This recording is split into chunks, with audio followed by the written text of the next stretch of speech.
Hey Chris, is that you? Damn.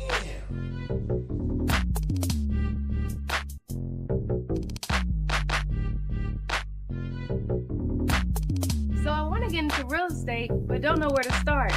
Well, what I would say is to join the Future Cash Flow Club. It's a community of investors where we talk about wholesaling, we talk about creative deal structuring, buying houses subject to, all of the creative stuff that everybody's talking about. You don't need a real estate license or any of that.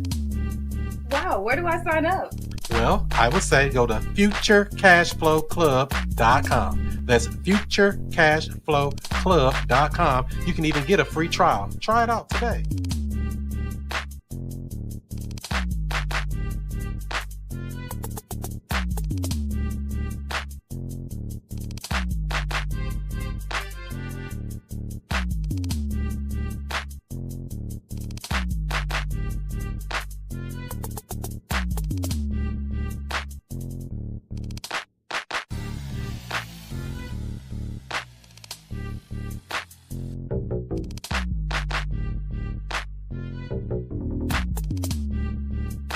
Hey Chris, is that you?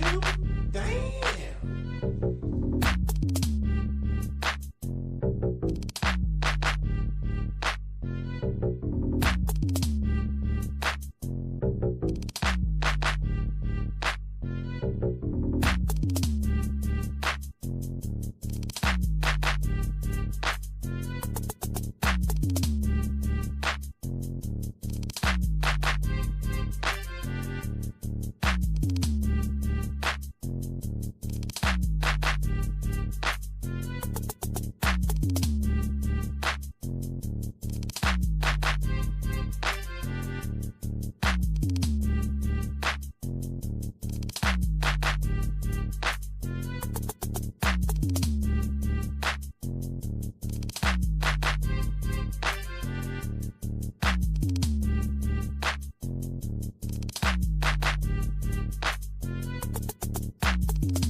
Hey Chris, is that you? Damn.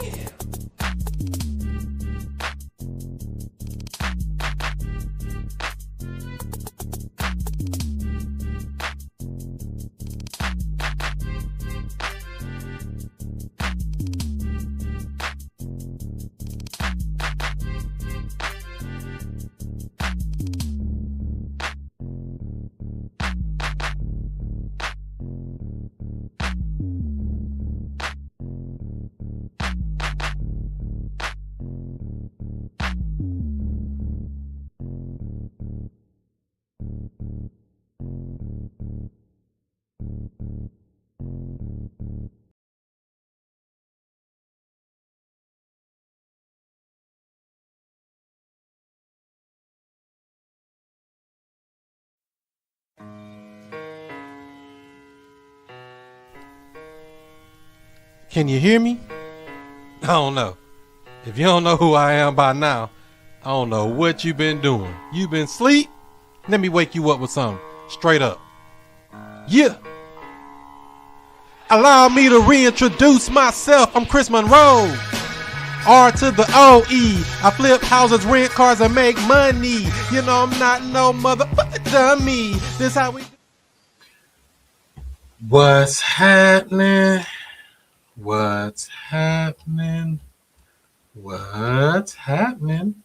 This is the student master teacher, Mr. I Stay Woke, Chris Cashflow Money Monroe, and I'm right back at you with another real estate show What up, Justin? What up? What up? What up? Happy Sunday. Good to see uh, the the real estate fam jumping in as it happens. I think something happened with your video though, Justin. They don't want you on. They don't want you to be great. They want to hate. I'm But gonna log out and log back in. that's cool. So yeah, the it's Sunday. Every Sunday, 7 o'clock Central Time, 8 o'clock Eastern, we come in for a weekly accountability, talking about real estate, talking about wholesaling, talking about creative deal structuring, solving problems for people who own real estate. That's it. Everybody want to get into a certain niche and say, I want to just know about pre-foreclosures, or I only want to know about probates, or I only want to know about vacant houses, or absentee owners or landlords.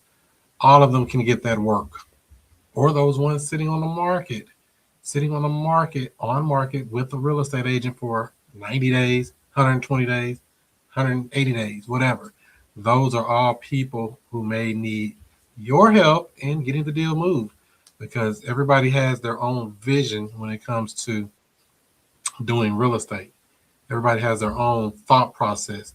Some people think that every deal is a wholesale deal. All wholesalers think every deal they come across is a wholesale deal. Just like all flippers, every house they see, it's a flip. It got to be a flip. Or all of you that like to do short-term rental, mid-term rental, everything you look at, I can see it furnished. I can paint the wall blue, green, and purple. And I can get that mid-term rental money off of this thing, that $4,000 a month. You are looking at it through your lens. But when you become a sniper, a good real estate investor, no matter what come across your desk or come into your pipeline, you see multiple opportunities. Looking at it from one way, I think, is a downfall. What you think about that, Justin? I think you're 100% right because every situation is different and stuff. I'm learning that firsthand this week. So you learned it from live experience, huh? So the house you're dealing with this week, what were you thinking it was when you first looked at it? You thought it was a wholesale, or what'd you think? Yeah, so I did think it was a wholesale. I thought it made sense as a cash deal and stuff. Of course, what you always say is when you're dealing with cash, you can't be low enough. So They want it for they, 2 cents, man. they want it as low as possible. 2 cents ain't low enough. I want it for 1 cent. Damn, man, I'm giving it to you for 2 pennies. It ain't low enough. Yeah, so right now I got um a property. They owe $78,000 on the property, and then I've had offers from what was owed on the property to about 90 grand. So at what's that, 78 minus 90? Well, So I stand to make 12 grand, but unfortunately, the payoff is always different than what's actually owed on the property. So if a lot of people don't know that, so I don't want to take the risk of basically I'm already skinny mini, and then end up finding out the payoff, go under contract for the 90 grand and find out the payoff is 88,000, and then I've just been wiped out in the deal. So it's probably going to be best we put a tenant buyer into that situation, catch up the rears, and rock and roll that thing. so when you thought it was a cash deal, you don't think it's low enough as it is now? No, I don't think 78 is low enough for cash. It's the ARV is 168. What I believe everybody else been coming in about right there and stuff. Is in one of the hottest markets in St. Louis. But or let's say one of the most active markets in St. Louis. But 3 bedroom, 2 bath. I think the guys, they want to have that margin of error. So they looking at a rehab. I believe it's like 40 grand, but they saying like it can be 50 to 70. So the most that they willing to dish out is probably that 90 number. So you don't think somebody would pay 90 for it? That would be too high?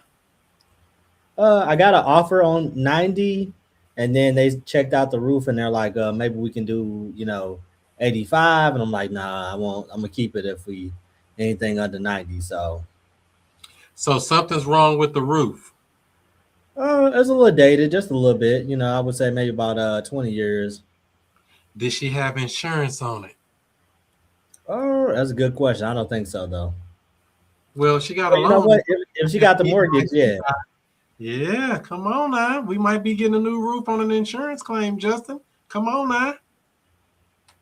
If that's the real thing, people just say stuff like, "Oh, it's the roof. Oh, it's this." Man, is that the truth? So you telling me if it wasn't for the roof, you ready to move forward with this deal? But see, they don't want to go. I don't want to get too deep in the weeds on it, but I have to get deep in the weeds on it because my mind just automatically work creative. How do we solve whatever problem come my way? They telling me it's the roof. We know we just had that storm here on May 14th. It was in the zone that the tornadoes came through. If she had insurance, we can put a claim in, get that new roof put on, and save the day. I would get the new roof anyway. I mean, just personally, if it's possible, because they paying insurance. And some people never use their insurance. Like, you paying on this stuff every month and never use it. How smart is that? Right. And it's probably high. They probably paying $200 a month in just insurance. Like, let me get that roof, man. So yeah, I will look into that. I mean, just depends on how deep you want to go into this roof. Just for that person, even if you keep it, before transferring it, let me see.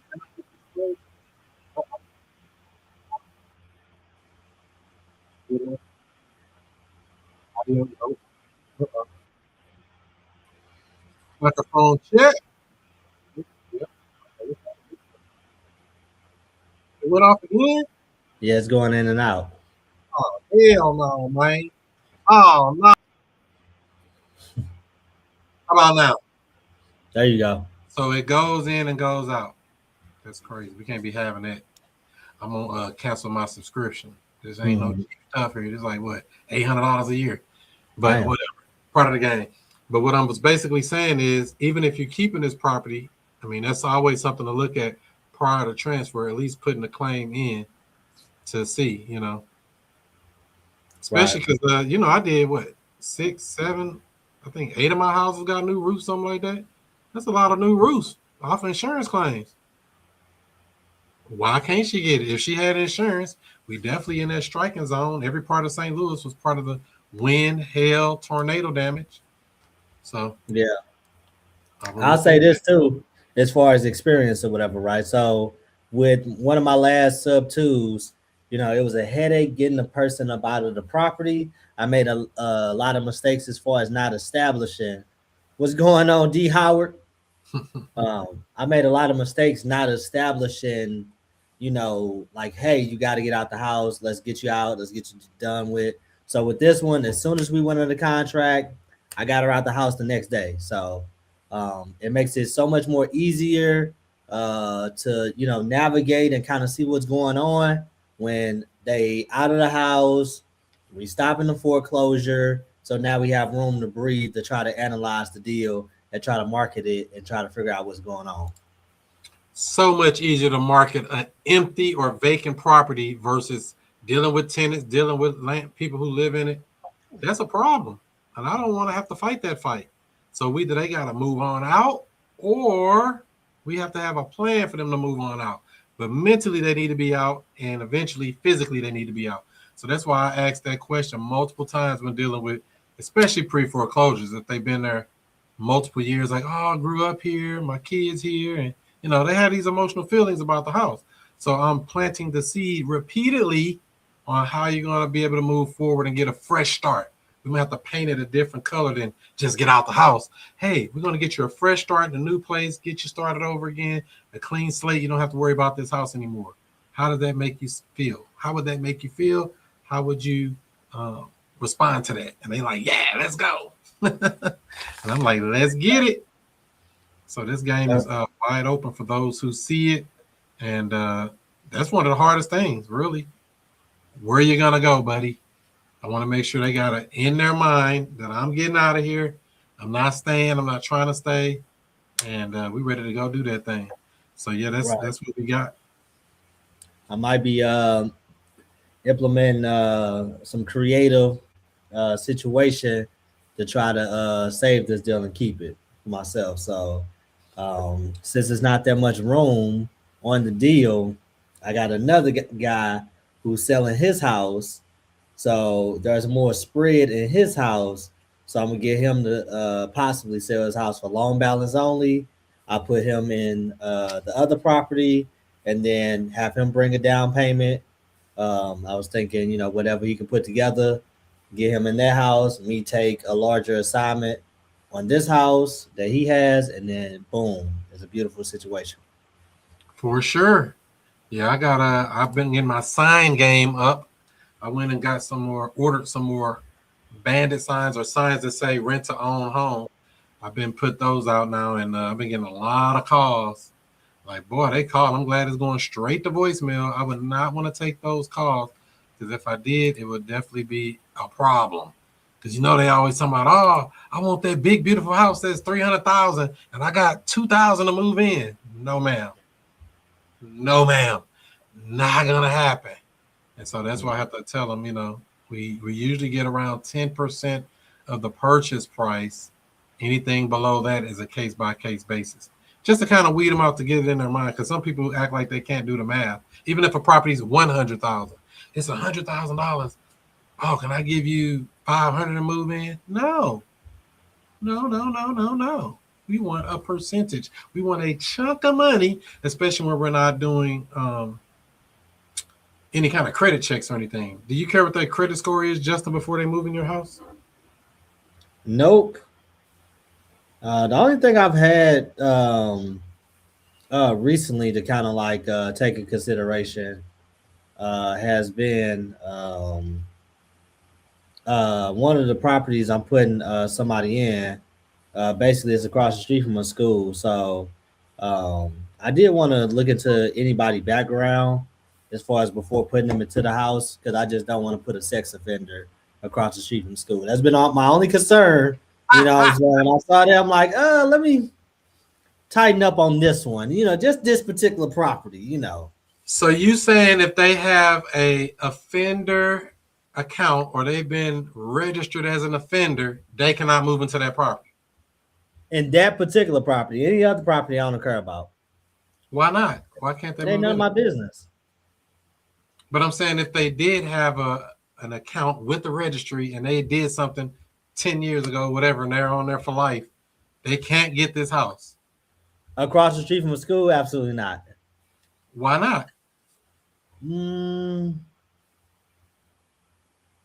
just asking. Let's just say moral purposes. So you want to be moral. Okay, just making sure.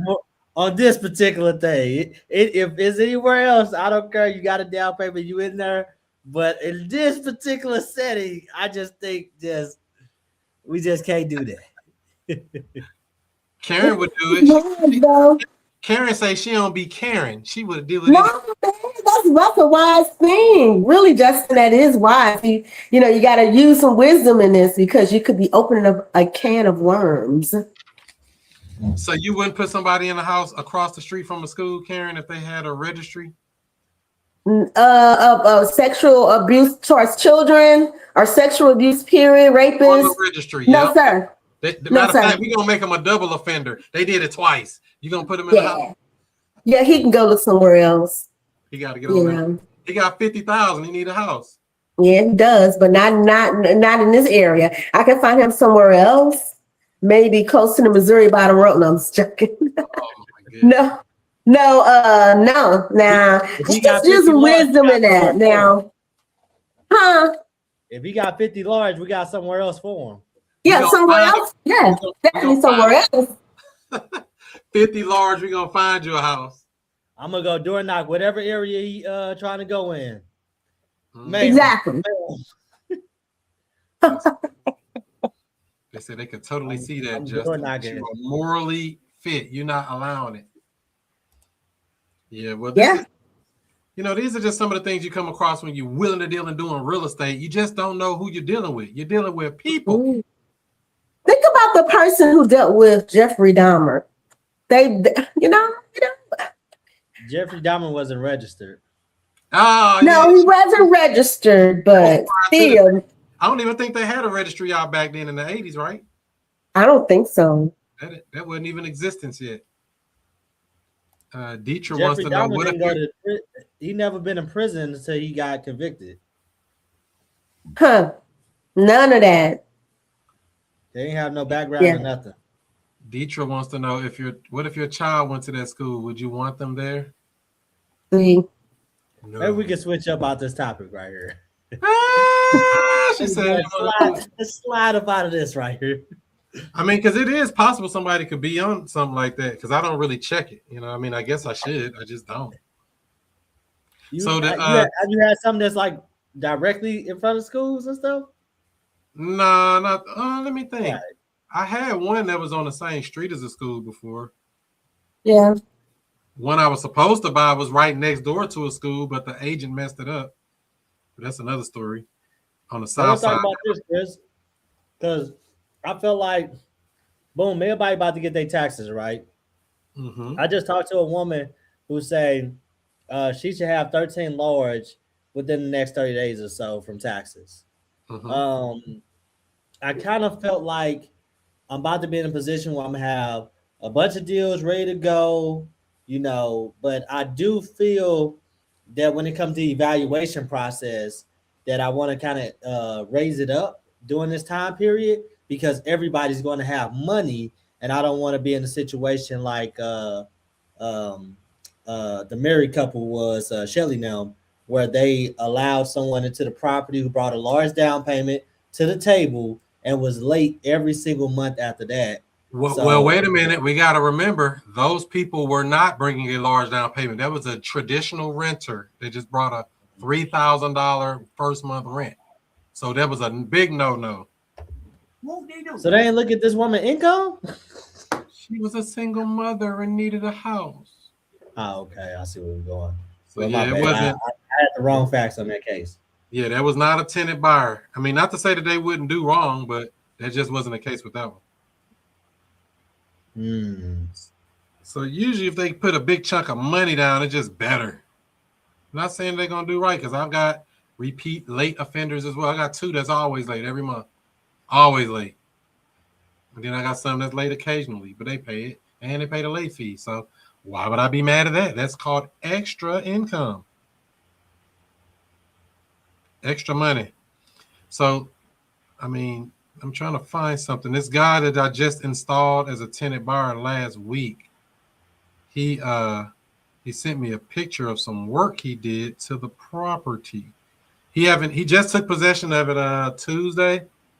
He sent me a picture of it saying, "Hey Chris, how does that bedroom look?" I don't know if you let me see if I can show this picture. Probably can't see it, but it's bright.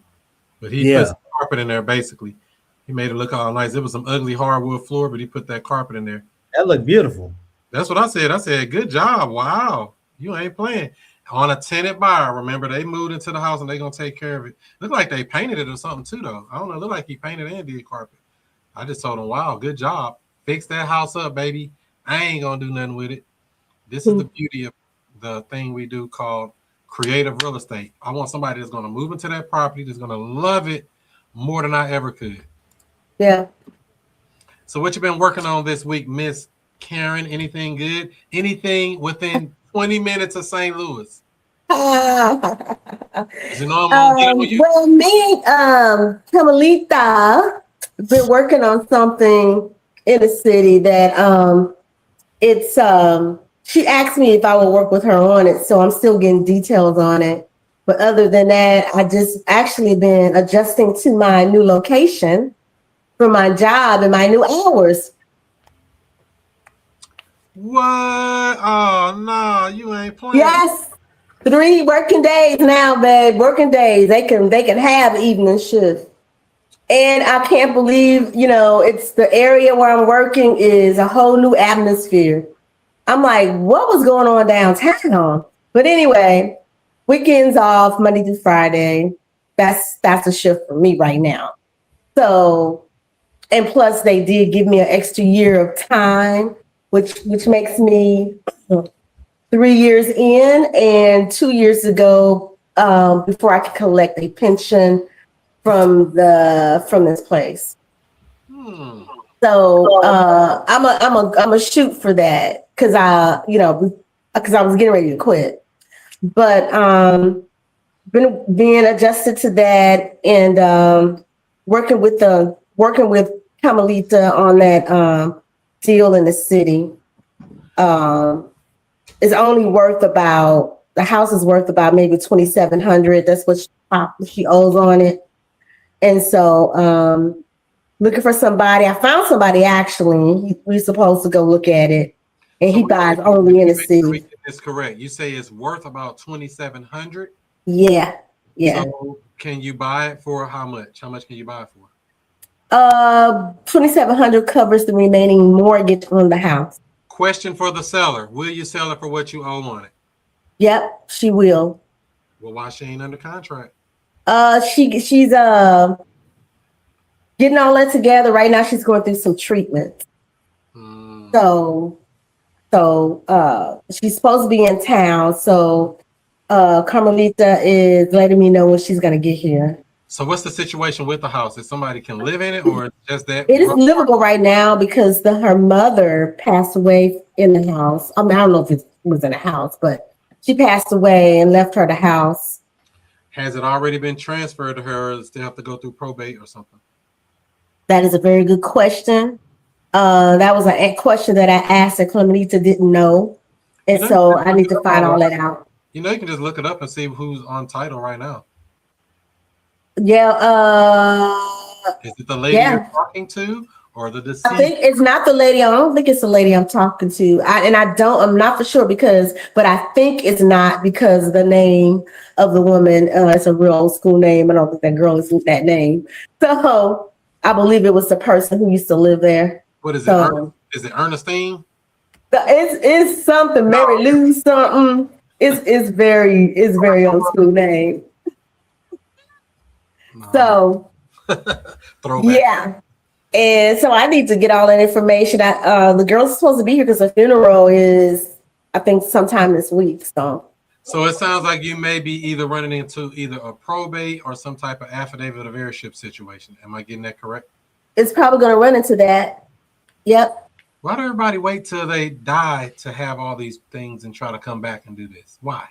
Don't have stuff in order. Millions of people don't even have a will nor life insurance. Why are we doing this, Justin? Justin, who raised these? These people. Because I mean, everybody knows one day we all gotta go. Yeah. Even celebrities do it, huh? But why would they wait knowing that? And does she have other siblings, the person you're talking to? Brothers and sisters? No, I don't know that information yet. I don't know of that. So yeah. I tried to get Carmelita on tonight, but she got family members over. So I'm actually gonna talk with her briefly after the meeting. Yeah, so this is why I ask these types of questions, because I've come across deals where there's a family member like, yeah, I'm gonna sell it. My mom, big mama wanted me to have it. Come to find out, he got 6 sisters and brothers, and they want to keep it, and they, it's something different. It's not always what it seems to be, and that's why I just like to be open and ask the questions and figure out: one, did Big Mama put it in your name, or do a beneficiary's deed, or do something to know that we're supposed to transfer it to them? Because they could be making that up. Not saying they would do that on purpose, but some people say, "Oh, I took care of her. I'm supposed to get the house." That don't mean you're gonna get the house. That's right. Plus, with the property being what it is, so I guess it's on the north side somewhere. Yep. What was the address? North Taylor. Oh yeah. Well, you can look it up. 4025. Did I say it on here? You can send it in the chat. That would be better. If you type it in the chat, that would be better if you can. Well, you already told me what it is, I think, but let's see. I did, didn't I? Oh, goodness gracious.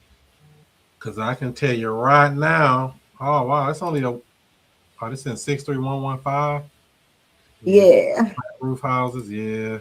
You just edit that out, whatever. Yeah. It's just one of those properties. So from the street view. Half of the street look okay. The other half, I seen some really toe up from the floor up houses over there. Well, we already know it's in the hood, so we don't have to overthink this. And you're getting it for single digits. My motto: if it's in the hood, I don't have to think about it. Single digits. So if you get it for that 700, somebody paid 8 or 9 for it, you good. Easy money. not gonna get you rich, but it'll get you paid. I mean, could you use an extra $6,000, five or 6 grand? Of course. So there you go. Yeah. So that's Yeah. why I say with some of this stuff, I just don't try to overthink it, especially these kind of properties. It's already gonna be kind of hard to move. Even though I do have people that buy over there. Justin loves that area too, right, Justin? Justin, do you? Well, Hey, look, I've been trying to stay in the county, and county's been coming and stuff, but for whatever reason, they keep trying to give me houses in Illinois. Oh yeah, Illinois is where it's ooh, Illinois. Ooh. Yeah. They giving away. Anybody want property, go to Illinois. They giving it away. I bet they are. you can keep Hot that. mess over there. Are you talking to somebody named Mildred? Nope, So that's the person that's it's not her. That's the deceased person. So Yeah. So another thing too, not to get too deep in the weeds, but whenever I see these type of things, I just go put their name into the Missouri CaseNet, and you'll see if they open any probate or anything. You'll see Oh, pending okay. litigation, things like that. Okay. Whenever there's a deceased person. Matter of fact, let me see here. Oh, Pull it up. Let's She see. just died. She just died this year. They getting ready to do the funeral. This say January 12th. She ain't even in the dirt yet. Oh, my bad. You have to edit this video, sir. Yeah. Edit it for what? I ain't say nothing wrong. That was you. See now, look at here. I don't disclose nothing I don't want to disclose. See, put a bleeper in there. Yeah. Well, He said she not even in the dirt yet. that's why I googled it. It came right up. Said January. Jesus. Oh damn. Yeah, they're getting ready. Like I said, they're getting ready to have the funeral this week. Yeah. So hopefully she did some type of beneficiary's deed or something like that, but there's no telling. To be honest, I mean, it's a lot of moving parts. They got to get through the grieving process. So yeah. So I mean, it's something that could be done with it. That's the only good thing about it. They can sell it if they want to play ball, and the family members are on par with what we're trying to do here. Other than that, any other questions about that? No, sir. I'm good. All right, good thing I say our whole way name. to generate leads by going to random funerals and asking what they do with the house. Why not just put some marketing inside of the funeral for everybody who come through who got a house? What?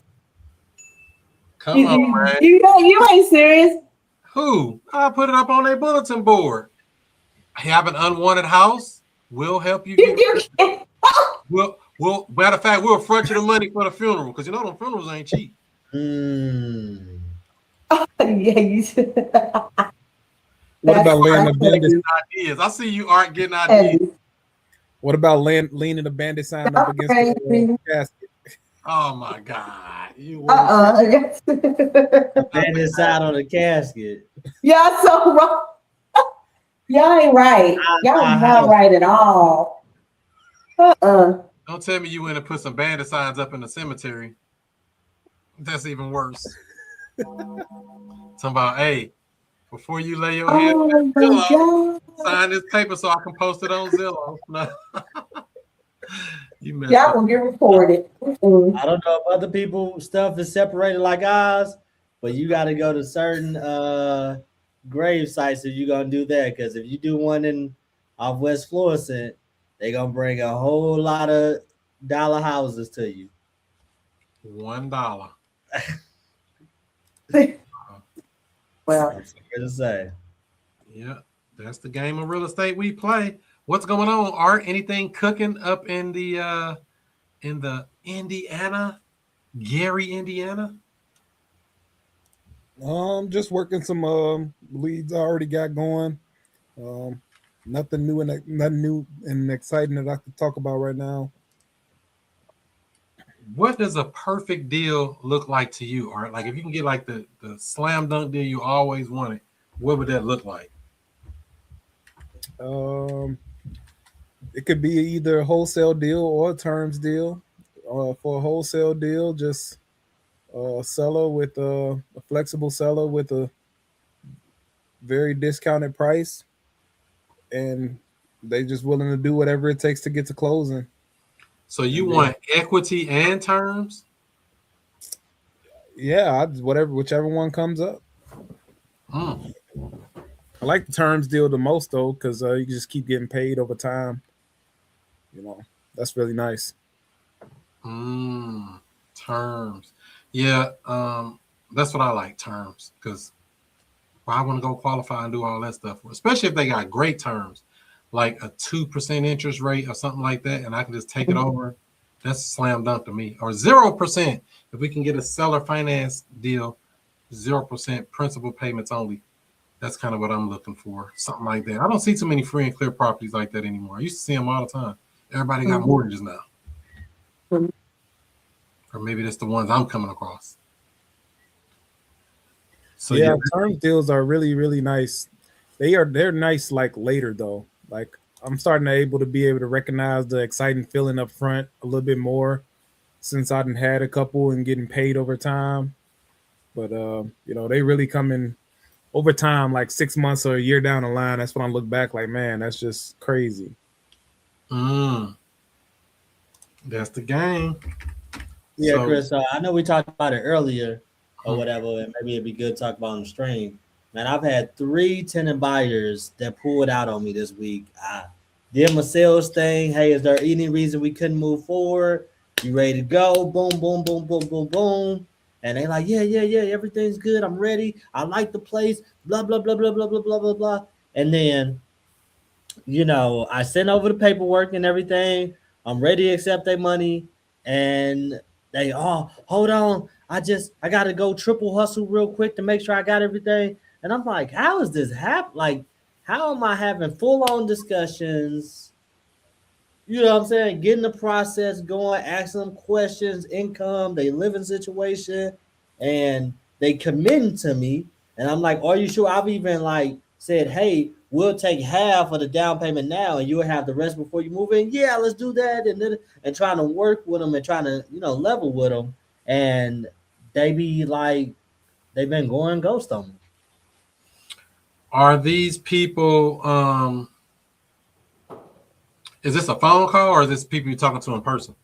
These are people that I'm meeting at the place. I'm qualifying them in the messages and stuff, meeting them at the house, apartments, different stuff like that. Hey, I like it. I'm ready to move forward. Well, I mean, I've had people do that before, either disappear. And I think a lot of times they just don't have the money. Yeah. I mean, I think that's the number one elephant in the room. Because, I mean, you wouldn't believe how many times I have to ask some people, hey, how much do you think you can come up with if you did see a house you like to put towards a down payment? Well, it depends on the house. It depends on it. I mean, but if you found one you like, what could you raise? I mean, just asking, what do you think you could come up with? I asked them 3-4 times the same question in several different ways. Then they finally come out and say, probably like 2,500, 3,000. I'm like, we probably not who you're looking for, to be honest. Not unless you want a cheaper house. Not saying we can't get those, but for the house you're trying to get, the best house on the board, it ain't happening. You know what I mean? You're not getting a $300,000 house with no $2,000 down. Not on my watch. I move in there first myself. We'll have a house party over there first, Justin. So it's just a lot of times it's just more about the screening of these people. And even after the screening, I've talked to people. I got 15 grand. I got 20 grand. Yeah, I want to do this. And then they just disappear. And sometimes they just have to be followed up with, just like sellers. We have to follow up. The fortunes are in the follow-up. So that's what I do, I suppose. And I don't really worry about it for real. And the only other thing I would add to that is add a sense of urgency. Hey, we got 2 other people already applied. We need to get yours in before we decide who we're going to, choose for this. Sometimes that'll work. Sense of urgency.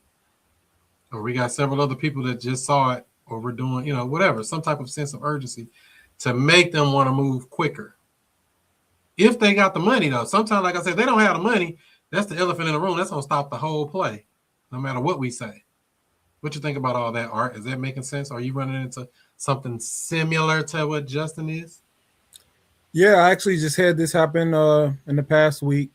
It was a property that I was finding a tenant buyer for another person who owns the property, and Had the guy all agreed to everything. He already seen the paperwork. He was good with all of that. And he was supposed to put his money down on Monday. And between that and the money getting put down, it did not happen. It happens. So they were scheduled to be closing? Yeah. They were supposed to sign off on the paperwork on Monday and put up the down payment. And they just disappeared? No. What happened was the tenant buyer ended up talking to the seller while I was unavailable to talk to them. I connected them. And I'm thinking that the seller must have said something that wasn't right. But it's okay. Part of the game. Okay. Yeah. It happens. We try not to let that happen, but it can happen. Loose lips sink ships. Yeah, so I know for sure next time I'm gonna just maintain all the communication all the way through. For sure, every time. Nobody likes loose lips. Loose lips definitely sink those ships. We did install, like I said, a tenant buyer this week on Tuesday. That was for this little house. It was kind of becoming a problem house a little bit, but I had to wait it out. For this little house here, somebody's in there now. I've been there before. Nice. So somebody took this house. I did do a little something to it before they moved in, but that was the one I just showed you a picture of that they painted it or whatever. I painted this wall, but he said he does this type of work to the house. So this is the room he just showed me a picture. So yeah, he must have painted it because their wall is gray. He showed me a picture of it looking cream color. So he painted it. So you put carpet on that wood? Yeah, because that wood looked kind of whooped on, to be honest. Bad wood. Because I don't think any of these walls, all of these walls are blue. So he painted it. That's so you was doing Airbnb on that property? No, I was getting ready to if I didn't get a tenant buyer because I'm like, that must have been empty for 2 months. That's too long. So I had to wait it out. But we found a tenant buyer. He got installed. He ended up doing $6,000 down, non-refundable. We closed it on Tuesday. He's going to be paying $1,650 a month. The payment on the house is like $1,000 a month, so it'll cash flow about $600, something like that, each and every month. And so and I was able to, and I'm still in the process of getting her arrears put on the back of the loan. That's the only thing with this house, but at least somebody's in it now. It's not just sitting vacant and I'm paying utilities and, et cetera. So, that's the only thing when you're running into this thing here. So let me ask you this, Chris. So you always talk about the marketplace, right? Let's say, all of us investors and stuff, we holding on to empty property. We waiting, we trying to get, hold out for the tenant buyer and stuff, right? Do you think that there's going to be an influx in large down payments around tax time? No, I don't think it will be. I mean, over the years I've been doing it, I don't really feel like there is. It's just time of the year. Spring, like when people are actually moving, spring or school letting out, that type of time is usually what I see. But I've installed tenant buyers almost, all through the year. Yeah. So I can't really say. So like the very first one I did was in December of 2018. That's December. That ain't tax time.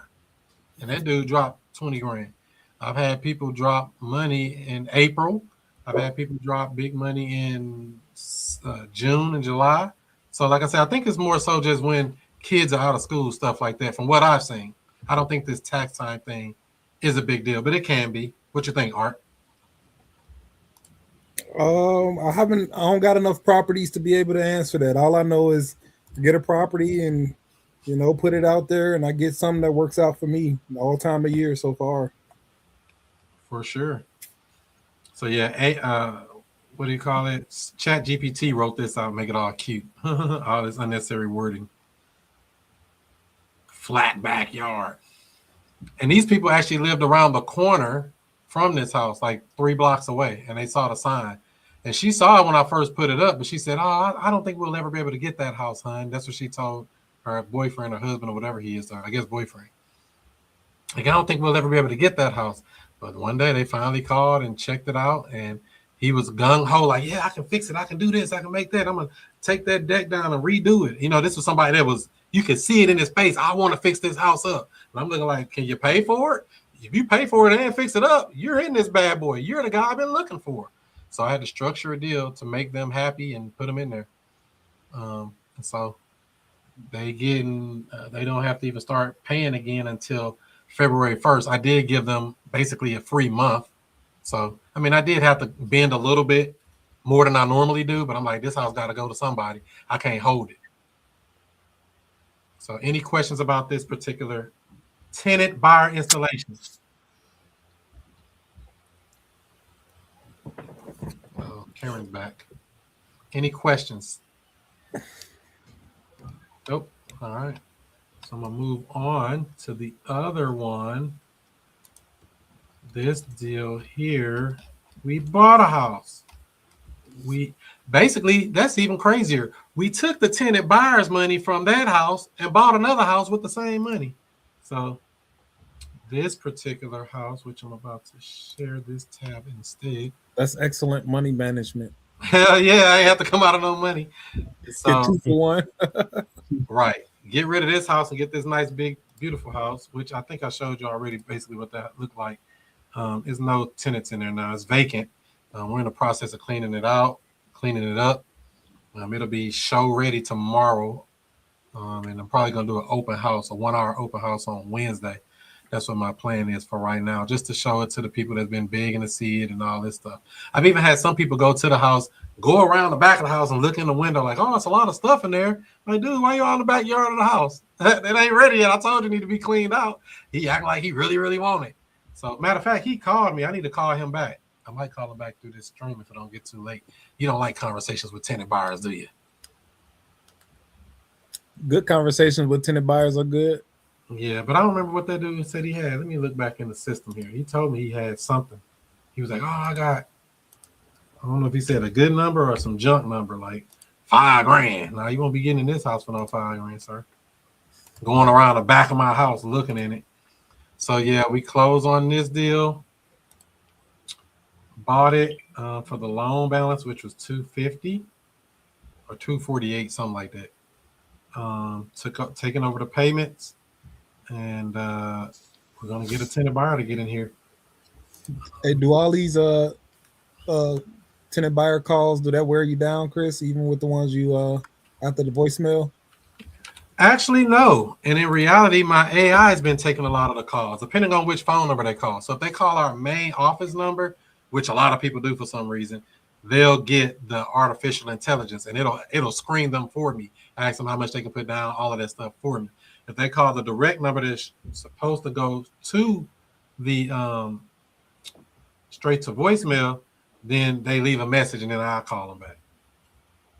Let's see. I thought I saw his number on here. Maybe he didn't.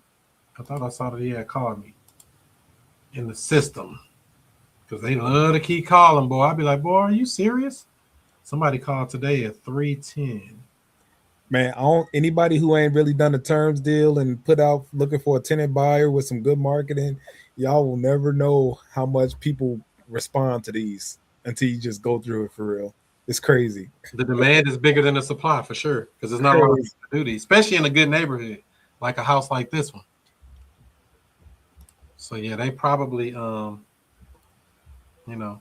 I just gotta screen them. That'd be the biggest thing. Do you have some money? And I ain't talking about a little bit, because you're trying to get the best house on the board. So I got another lady who got 10,000, but she was looking at another house I had, and she talking about, oh, I see you got that one in Florissant. I'm like, yeah, you're gonna have to bring about 26K, even though that wasn't really the number. I just told her that to scare her away. So she's like, oh, let me see what I can do. She might come up with it. I'm gonna be shocked like I'm a. They be having these grandparents and people that own money. They be scraping it up. Yeah, that's the one where the shoes were, Deetra. The shoes, we got about, 15 pair of shoes. We actually got some of them listed on eBay already. So we're going to be selling those shoes because I think 3 or 4 pairs of those are brand new. So they were like anywhere from $75 to $125 a pair. So I'm like, hey, if we get $100 bill for it, I'm happy. That paid for the clean out. I'm always trying to leverage. A lot of people just say throw everything away. But I always look and say, is there something of value in this house before we just throw all this stuff away? Matter of fact, the guy that works for me that was over there cleaning it out, he found like $18. I told him he could have it. He was happy. So, it's just it's money in these houses, literal money. So that's part of the game, man. Any questions about that particular subject to purchase on that house? And you say you placing a tenant buyer this Probably this week, yeah, because I'm just gonna start showing it. It'll be cleaned out, ready to go by tomorrow. And so once that's done, then I'll actually show it. Because a house like that, I don't really want to show it all messed up because I'm trying to get some bread for it. Just to clean it out, I spend a little few $100s to clean it out and make it look good and smell good. To get somebody to drop me a 30 ball, so I can be like, I got a 30 on that mug. I ain't never got a 30 before, but a 30 on it make me feel better. Would a 30 make you feel better, Art? Man, yes. It definitely would. So far, the biggest one I got was 10, man. I felt really good about that. You said the 10 ball wasn't bad. $10,000 was okay for you, huh? Yeah, especially that was my second tenant buyer on that house. It was really cool. Oh, so you already had a tenant buyer and they got out and you put a second tenant buyer in. Yeah, and the second one gave me 10. Yeah. And then the rent went up like over $300 as well. That's what we call the goose that's laying the golden eggs. Let's see here. Did I speak to this person? I thought I saw this other dude calling me back, but I guess I was seeing things. Maybe I was just seeing an old email or something. Because this system emails me when people call too. Somebody just called here. Well, no, that was 1 o'clock today. They probably ain't got no money though. How do you know if they got money, Justin? How do you know? How do you know if they got money? Shit, when they put it down. When they come on with it. That's the only way to really know. Other than that, we don't really know. For sure. That bread. Yeah, makes perfect sense. So I'm going to let's see, how could I do this here? I don't know if we can hear it if I call this lady. Am I the only one that's lagging? You say is what? Am I the only one that's lagging? Maybe. Mine kind of lagging a little bit. That's microphone check.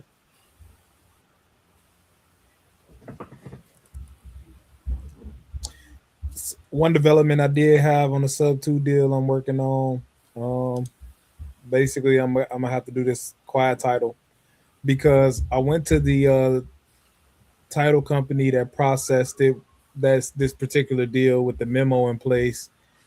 Asked them to close it, but they don't do sub 2 deals right now. Do you have another title company? Yeah, that's the other title. Well, there is another one I could ask too. And I'm gonna call them on Monday. But I'm gonna call them and see what they say. But I'm leaning towards just doing a quiet title anyway, honestly. Because I'd rather just have this all squared away so later on it ain't another problem. You gonna pay the money for it? Yeah, it's just an extra $900. Oh, that ain't bad. As long as somebody don't raise their hand and say, hey, I want some money from y'all. Which I'm probably not gonna happen anyway. Because that's basically like a foreclosure action. They're gonna put it in the newspaper, and let all predators and creditors know, speak now or forever hold your peace. Basically the same thing they do with the probate, to let people know if you want to come and make a claim to say you owe some money in regards to this estate or this property, say something now. If not, we're gonna clear it off. So yeah, the quiet title suit. You got an attorney that's gonna do it already? Yes. There you go. You can also try Pace Morby's title company, Creative Title and Escrow. Since they're so creative and innovative, why not? Yeah. So yeah, Creative Title and Escrow. See if you can reach out to them and see if they can do the sub 2. Because I mean, is that going to stop you from putting somebody in it, or? Not really. Nothing's really actually stopping me. I have went back and forth on deciding what direction I'm ahead with that though. Once you put money in it though, you gotta do something because you got your money locked into the deal. It's one thing to have paperwork on it, But you went and got some money on it now. That's what I'm thinking. But, you know, it's all good. Either way, get that pay. Karen, where your boyfriend at?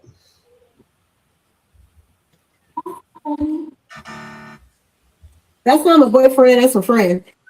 That's Where what your they friend are. at? He been missing the calls. He's been having some things at his church with a family member who had a really bad car accident. Mm. Oh, okay. Tell him 'Cause I'm gonna they excuse say him one last week. Huh? Tell him I'm gonna excuse him one last week. I'm gonna let him know. I did send him a link, and that's the information he fed me. So I'm like, okay. Because they say he just a friend. We got an announcement. What is that? Hopefully Josh watching because he needs to be on here so we can announce that he got his first deal under contract this week. Come on. Where Josh at? Come on now. Getting deals locked in. I mean, and it can be scary. A lot of people are like afraid to put people under contract for some reason. I'll tell you something that's funny with Josh, right? So, you know, I explained to him the process maybe probably about 2 months ago, really. You know, sat down with him, walked him all the way through, gave him all the websites, all the information and everything. And it literally took for him within the last, let's say, 10 days. And he just started showing up at people's house before I knew it. He calling me with sellers on the phone and everything, like, yeah, man, they ready to go. And at one point, he was like he was gonna have 3 deals under contract and stuff. So I think 2 of his 3 fell out. They never signed the paperwork. I did get the paperwork over to him, but this one did sign, so it was his first one under contract. And then that's the one we was able to get the lady moved out this weekend. So wow, he brought it to the table. Congratulations for sure. Taking action. You know, that's one thing you cannot teach. It's called hustle. Will you go take action regardless of the circumstances? Because a lot of people try to make excuses like, oh, well, I got to work late, or oh, I can't do it because of this. They got every excuse other than go do what it do. Just generate a lead. We have closers right here ready to close, help you with paperwork, all of that stuff. There's nothing that should be stopping you from moving forward. Generate a lead, put them under contract, dispo the deal. That's the cycle over and over and over again. You got to generate the lead, whether we're door knocking, calling them, texting them, looking them up on Facebook, whatever we're doing to find the seller of the property that we're looking at, which is a problem property. Even if it's on market, like I said, you can find those ones that say 90 or 100 days on market. Call those agents. Just have a conversation, see what's going on. What are they working on? Why do you think it hasn't sold yet? That's a free lead. It costs you no money. It takes you a little time, but it costs no money. So everybody thinking they got to go dump a bunch of money into marketing to get deals is ridiculous. Matter of fact, that house I just put a tenant buyer in cost me $0 to acquire the deal, to generate the lead. And that house I just bought in Florissant cost me $0 to generate the lead. No money out of pocket. I had to put money to buy the house, but I didn't have any marketing money in it because we constantly having conversations with people. We have to talk to them, let them know we exist, let them know we can help them with their real estate problems. Get referrals. The people you're helping, get them on a video testimonial. Hey, Justin helped me out. Hey, Art saved the day. Hey, Karen came in with a cape on. Dun, dun, dun, dun. Get these people on video saying that you helped them out, because those are testimonials that you can use for marketing for later to say, look, I helped them out. It don't got to be no long, short and sweet. Yeah. Short and sweet. Right, Karen? Right. Especially if you're helping people. Or you even see it there like, oh, wow, I'm so glad you did this for me. Would you take 5 seconds and just give me a little short video? Just want to let other people know, you know, how we helped you out. You get the video. Hey, I'm here with Mr. Biggleboggle. They work with our company. How did you think everything went? Oh, it went great. I loved it. Da-da-da-da-da. Would you recommend us to other people? Sure would. Karen was great. All right. And then there you go. 2 questions. How hard is that? Testimonials. They're not hard. That's great advice. Yeah. Why do you think most people don't do it, though?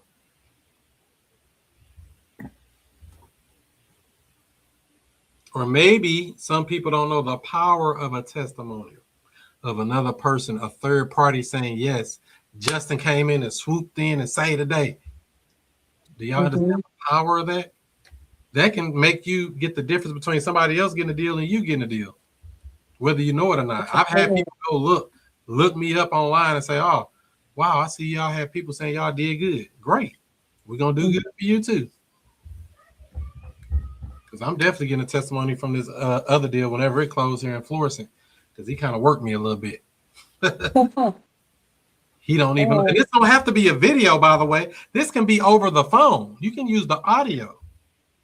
Just ask them questions in a succinct manner. Just following up with you. I know everything's closed. Just want to make sure you were happy with everything. How do you think it all went? Oh, it went great. I'm glad they sent me my money. I'm going shopping. Whoop-de-whoop-de-whoop. Great. So would you recommend us to other people as well? Yes, I'm going to tell everybody I know about you. Great. Bam. That two little thing, that little 25 seconds right there. You take that little audio clip and put a picture up with your logo and some words or something. Now you got a testimonial. You didn't even have to do a video. Come on. What's our excuse now?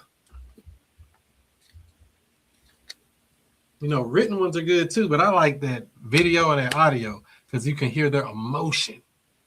Emotion makes motion. So that's what I'll be trying to look for that stuff. Let's see. So we got what are you doing to generate leads now, Karen? Are you actually marketing, or are you cold calling? What are you doing now to like generate new leads? I'm basically I'm doing a little bit of both. And the leads that I have that I get from this little company, which I will not mention. Yeah. And so I call those leads and they steady coming in, paying less, sometimes less than $8 for them. You know, I still give them a call and see where they are and what they're doing. Since no one else has touched them, it's a good lead for me. And if it's something good, I just immediately try to put it under contract. So you ain't wasting time no more. Nah, I learned my lesson. So go, hey, all right. So would you sell it for what you want it? Okay. Well, let's look at here. I'm gonna send a contract here, not a contract, but I let them know, send some paperwork out their way. Go ahead and sign it, and I'll walk you through the rest of the steps. There you go. And it's nothing that should stop it from moving forward, right? Nothing. And the thing is, what I like about this team here, if I have questions, I can always get my questions answered live. You know, I got you guys on speed dial, especially you, Art. There go Josh. And Josh. So, yeah. What's going on, Josh? How you doing? I mean, Justin. Yes. I'm doing pretty good. I'm chilling. So you liking the world of real estate so far is what I'm hearing. Yes, sir. Hey, just doing my best. So your best is making these checks. Come on with it. How do you find the motivation to go and actually reach out to sellers, though? Because, you know, a lot of people struggle with that. How do you overcome the fear of the rejection? I'll probably say two things. One, even when I wasn't on the calls, Justin was hitting me up every week to check on me to see how I was doing. So I felt like, you know, I couldn't let my boy, you know, out there to hang because he has been helping me for the last couple of months. And then number two, my first sales job was actually door-to-door for Charter. So I figured, like, you know, if I can knock doors for Charter, I can knock doors for myself. I know that's right. Yeah. So if you can knock doors for Charter to sell somebody else's product, you can definitely knock a door to do real estate, which is usually the biggest product most people ever buy. Yes. Come on with it. Now, you're knocking on pre-foreclosures, is that correct? Yes.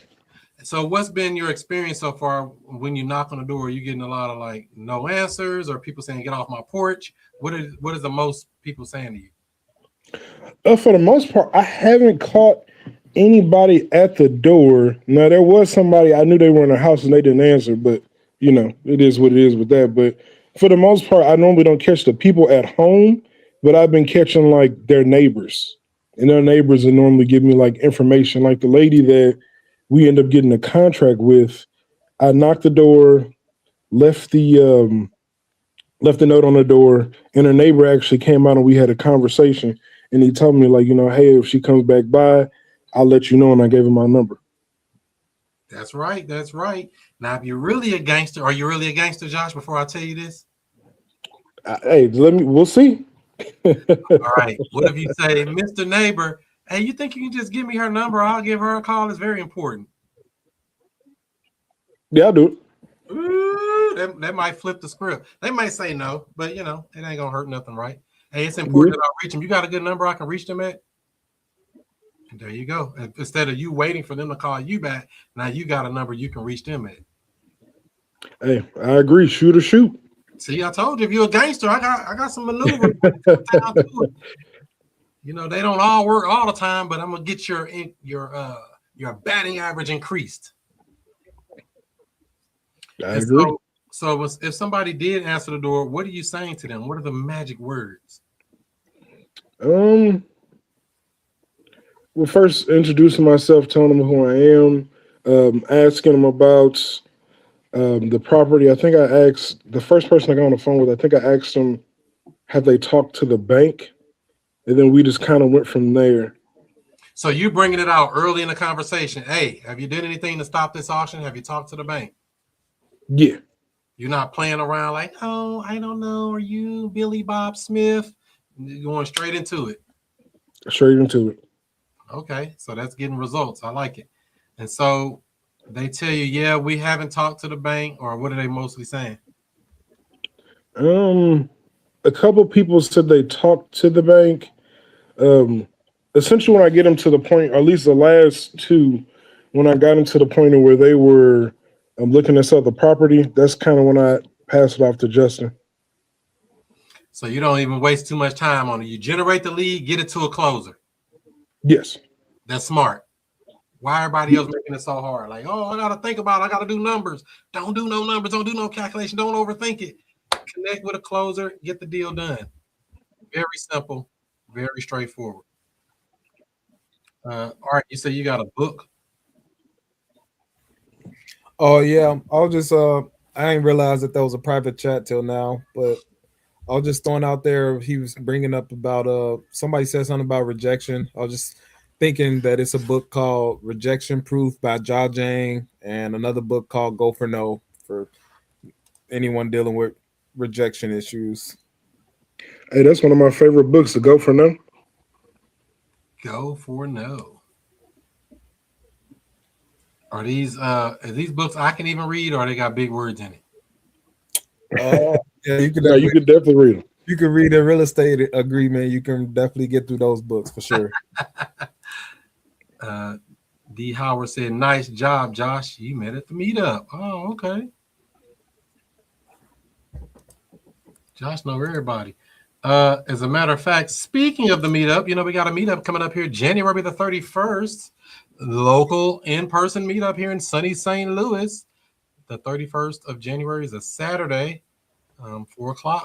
We'll be down at the Foundry in Midtown, right there off Vandevender and Forest Park, right in the middle of St. Louis. See you there.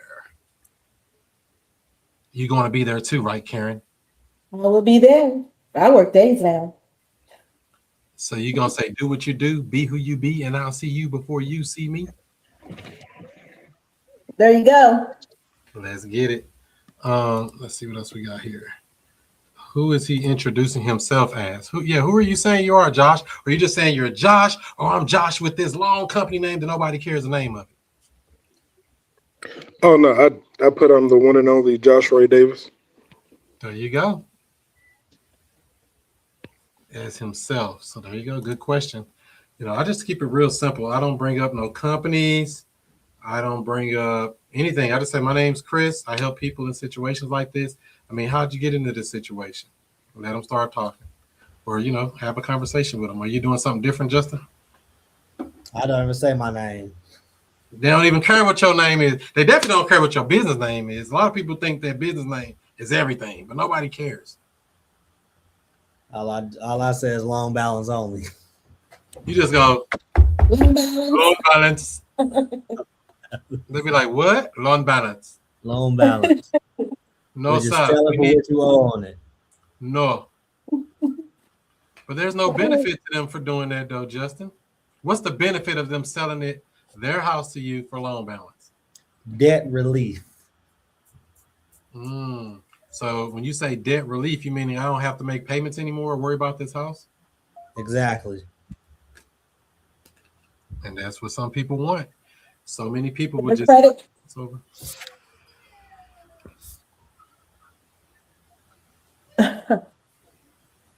What did you say, Karen? and saving their credit. And saving their credit. Yeah. I mean, you could be saving their Oh, credit. You can save their credit. You can save their income. They don't have to pay for the property anymore. And the big thing is you don't have to deal with this property anymore. You don't have to come cut the grass, deal with the utilities, deal with anything in regards to this property. We're removing you from all responsibility of dealing with this property. You think something like that will help you out? And they're like, wow, where you been all my life? And I'm like, right here. Let's go. Sign right here. Here and here. Okay, the paperwork. So that's what we got. And then and Josh, so is there anything else you feel like you would like to learn more about in this real estate game or something you got questions about? I guess not as of right now. Like I said, I've just been trying to be active and make phone calls, knock on doors, and then as things come, I kind of ask Justin questions because I'm kind of one of those like I learn by doing it. That's right. You got to learn by doing it because I don't know. I think somebody calling you right now, Josh.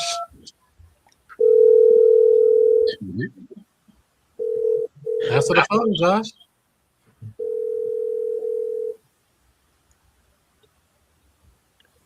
Answer how? Oh, are we doing a call right now?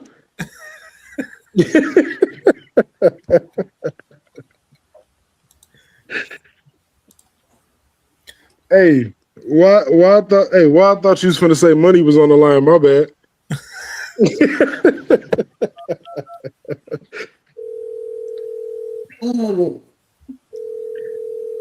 Hello? Hey, is this Josh? Yes, sir. My neighbor told me you left a number for me to call you back at this number about something. Yes. I was actually calling you about your property on 123 Any Street. What can I help you with? Yeah, it's my house. Yes. I was calling to see, have you talked to the bank recently? The bank? Yes. I don't understand. What do you mean? So I seen your house was recently on a foreclosure list. So I was just kind of calling just to see what's going on with the situation. Oh, yeah, it's a little bit behind. It's a little behind right now. But you saw it on the auction? Yes. Oh, well, I didn't know they put it at auction. They told me they was going to work with me. Yes, sir. Well, I'm here to help and see what I can do. You got 20,000 so I can catch my loan up? I don't know about that, but we can figure something out. So you'll help me catch my loan up so I can keep living here? So are you wanting to still stay in the house? Yeah, I want to stay here. I live here. I live here for like 20 years. I've been here since the crash of 2008. Not the crash of 2008.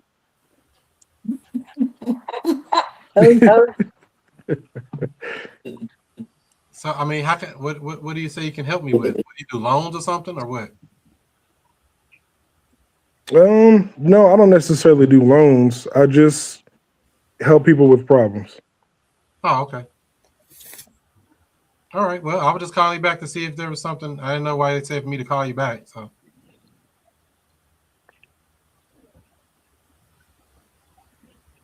Anything else? No. So I'll just call you back for no reason? No.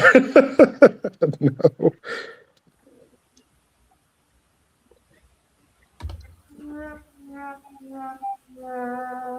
All right, Josh. How do you think you did on that mock call? Probably 3 out of 10.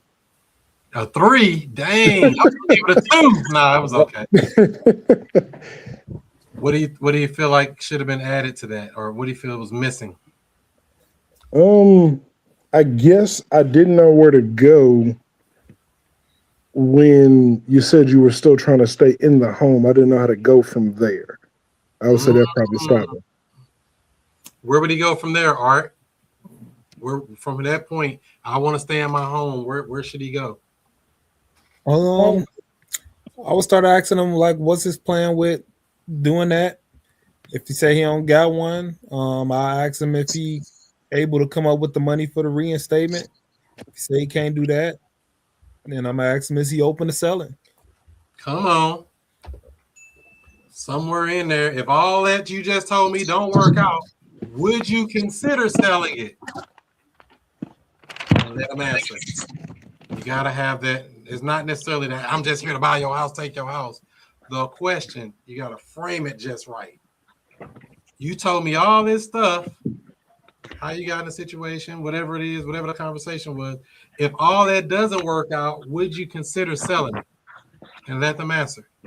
Now, if they're like, oh, no, I'll never sell my house, you can go and get off the phone with them. But they're like, well, I mean, if I could sell it and get some money for me, what would you pay me for it? Now we're going down that line of questioning now that they're in the mind frame of that they're talking about selling the house. Does that make sense, Josh? Yeah. And you said ask about the money, if they have the money for reinstatement? Not even just that part. I mean, that can be part of it. But somewhere along that conversation, we have to ask the question, if that stuff you just told me don't work out, would you consider selling it? Is selling it even an option? See, because that's how we steer our conversations through questions, not about where they just gonna give us the house. We gotta ask them the right question so they can open up and say, yeah, I'll sell it. I can't wait to get out this stupid house. I hate this house. But we don't know that because we didn't ask the question. So when you're on the phone or even in person with these people, we have to be asking the questions to get them to open up to tell us what they want to do. Whether that's they want to stay in it and never leave it, because I've been told I ain't never leaving out this house. They've got to drag my dead body out of here. Now you tell you that, you can get off the phone with them people. Stop talking to them. But if they're like, yeah, I mean, I was selling, but I don't think I can. I owe too much.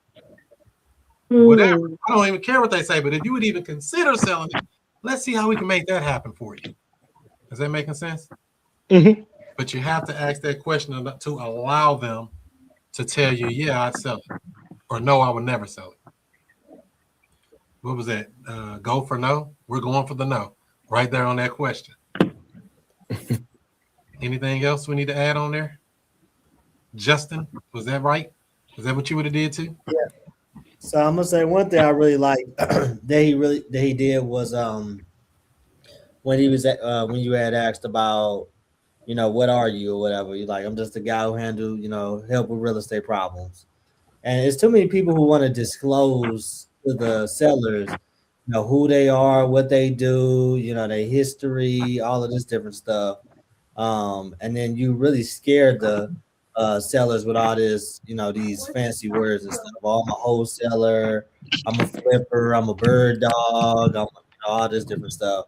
Especially if they have already existing negative connotations with it, especially the agents. It's almost like the agents are trained. As soon as you tell them that you're a wholesaler, boy, they like, I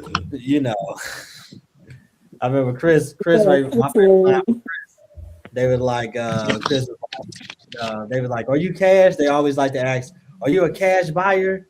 And he's like, all I know is cash. The only way I know how to buy is cash. He say, how else do you buy a house besides cash?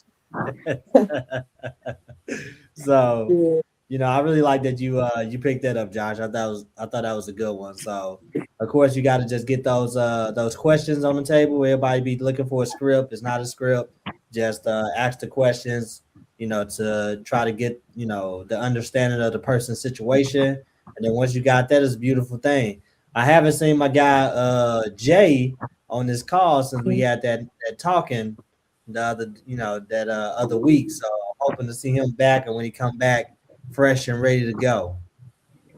Yeah, let me send him a message. Where are you at, Jay? Yeah, so that's it. That we have to kind of ask the questions to steer them where we want them to go. If we just let it sit too long, it just kind of dies out. And they're like, well, what else you want? What you need? What? Huh? We have to keep control of our conversation through questions. You had something, Karen?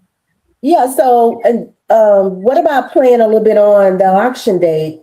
If they're not, if they don't know about that, just to add to that, hey, your auction is in maybe a week and a half. You might want to really think seriously about what you need to do. Oh. Well, I like what you said, Karen, but can you put that in a question? Yeah. So, sir, do you know that your auction date is on January 21st? No, I don't know. I didn't know. Well, yeah. So you got a couple of weeks or less than a week to try to figure out what you want to do. So would you sell it for what you own on it? Everything we do, we have to remember what question are we planting on them. I don't try to tell them what to do. I try to ask them a question so they can come to the realization of what they need to do. Mm-hmm. The timing of the questions are very important too.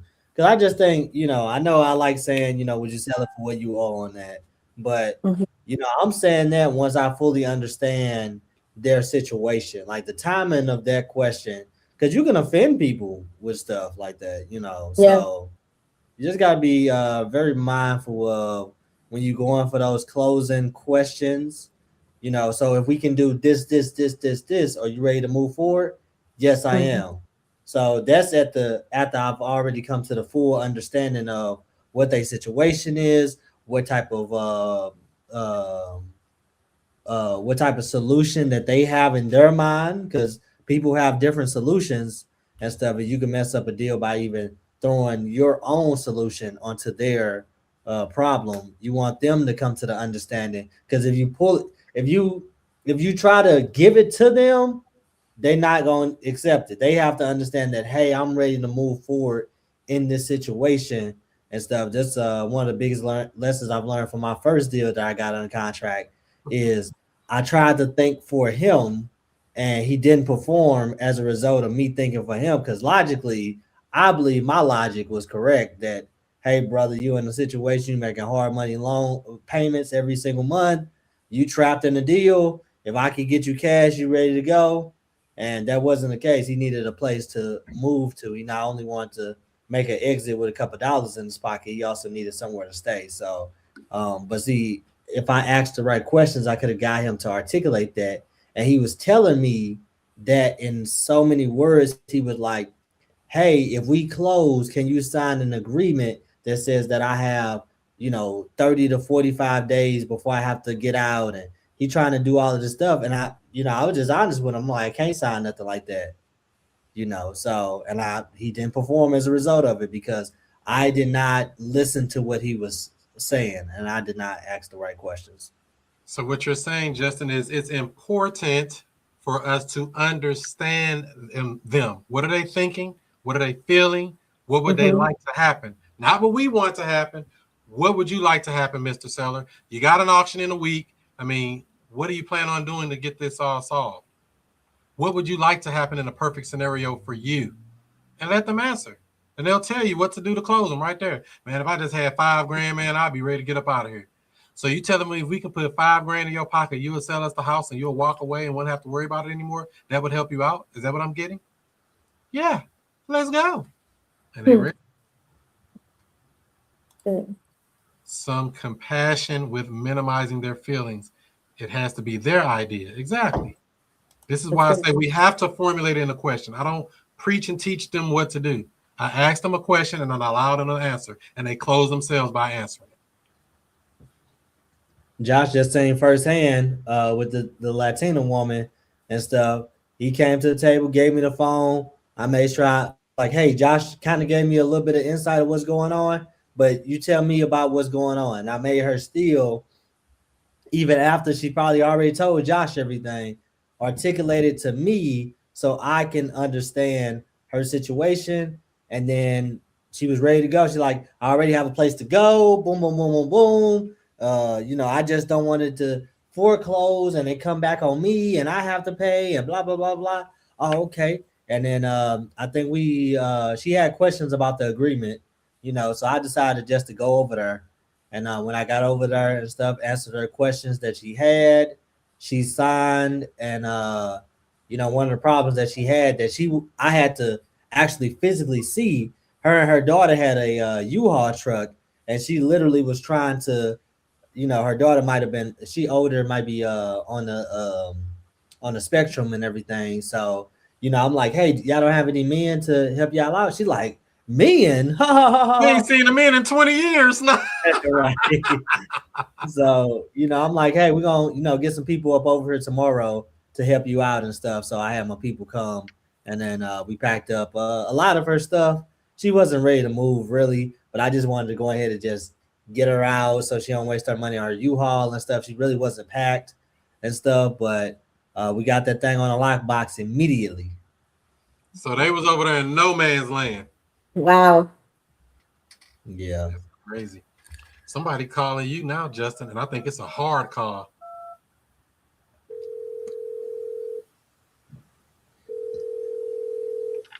Hello? Hey, is this Justin? Yes. I was referred to you. They said you help people that looking to sell a house. I have a house I want to sell. Yes, sir. Tell me a little bit about what's going on. Yeah, I got a house. I actually had a tenant in it, but they already moved out, and I just want to sell it. Oh, okay. What you looking to get for that piece of property? $300,000. Okay, great. How did you come up with that number? It's just what it's worth. Okay. So you say that's just what it's worth? Yeah. Okay. Not a problem. What's the address on that property? 123 Future Cash Flow Club Lane. Gotcha. So I know you said you just had some people moved out. How long have the property been vacant?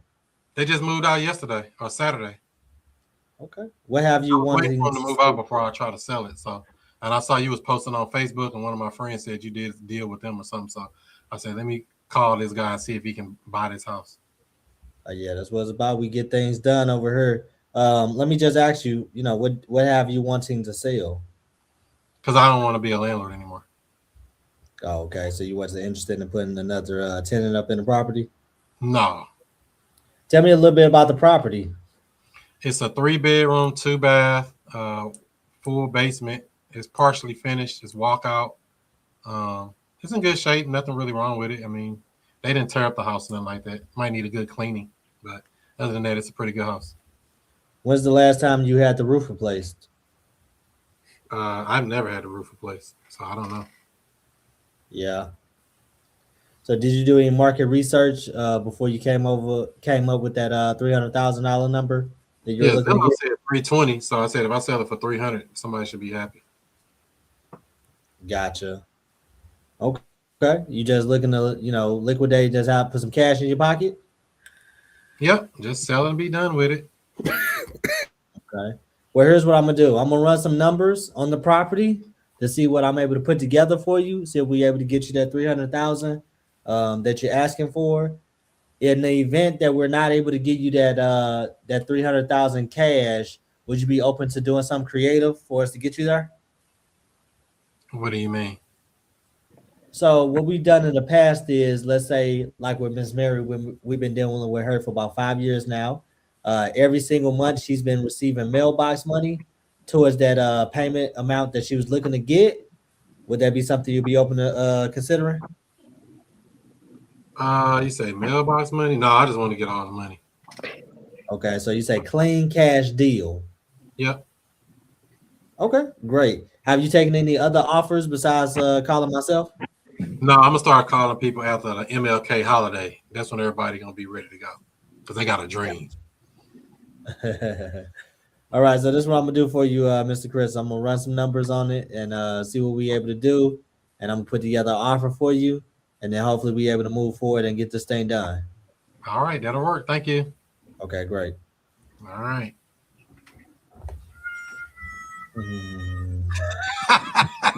I'm just messing with you. How do you think you did, Justin? I mean, I think you was a little bit hard on the exterior, so I felt like it was gonna be a 2-call close and stuff. You really wasn't giving me nothing to work with on the motivation besides the tennis moved out and stuff. I could have maybe went into more rapport building, got to know you as a person, you as an investor, see what your background was more like, or maybe seeing if you were interested in buying other deals. Once you cash out on this one, maybe put you in a pipeline for some of my future deals. So I could have worked you a little bit more, but I'm like, let's do this over a series of calls, maybe just not this first one. So that was my strategy on that. Okay. What you think, Art? I know Art gonna have some good ones for you. I think it was a perfect qualifying call. Got timeline.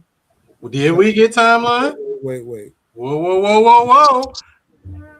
I know we missed timeline because I was waiting for that. Okay, my bad. Yeah. Okay, so he went somewhat into the condition. Could have got a little bit more about that, but got motivation, got price.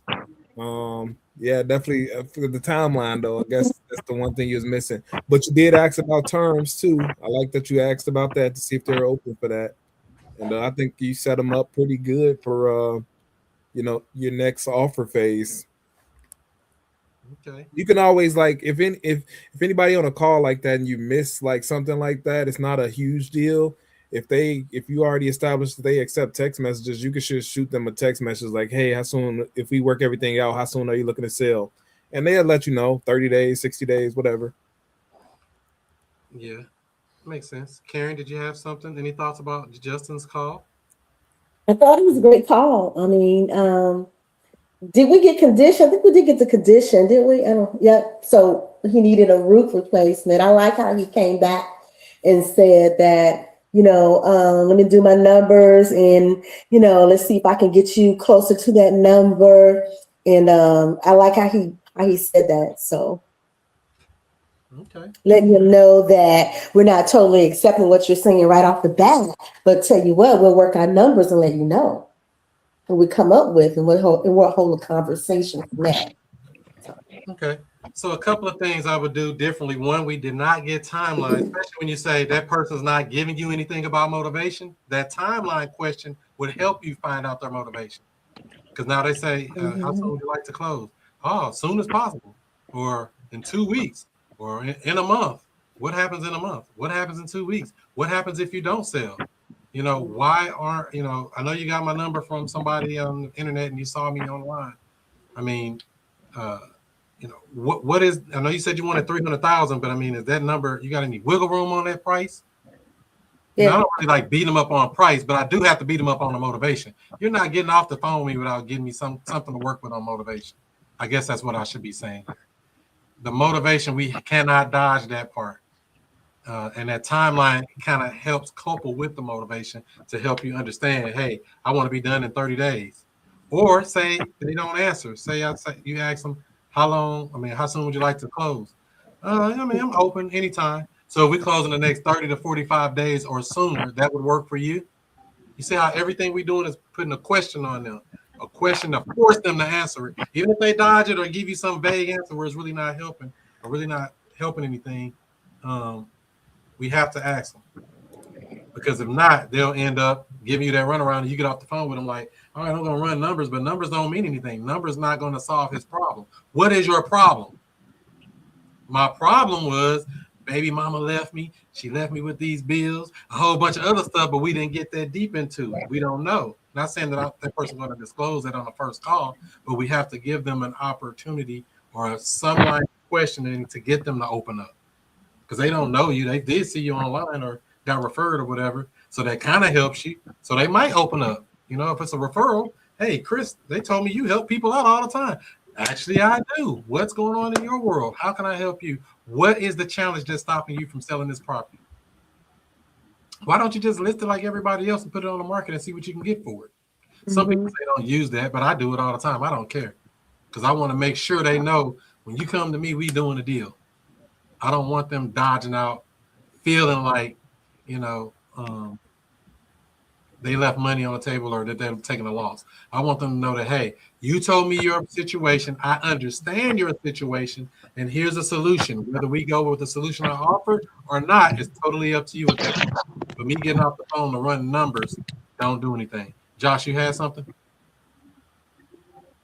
No, that was an accident. Okay, I heard all that muffling noise. Let me mute you again. It's like, like, what's all that noise? Is that making sense, Justin?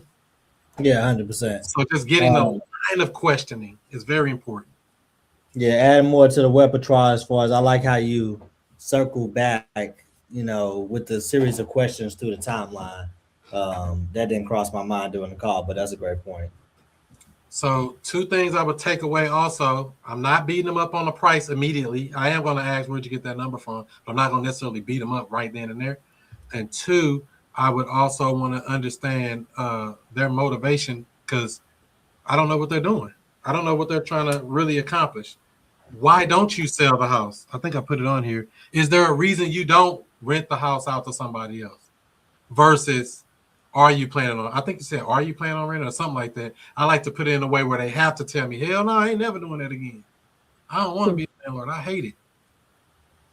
I mean, what if there was a way you can keep the money you were getting as a landlord without being a landlord? I mean, is that something that you would consider? That's how I would pitch the creative deal to somebody like that, or open it up to that conversation to somebody like that.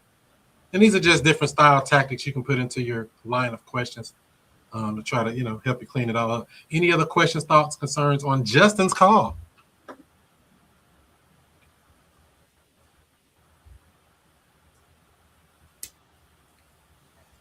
What questions you going to add to that now, Justin, on your future calls?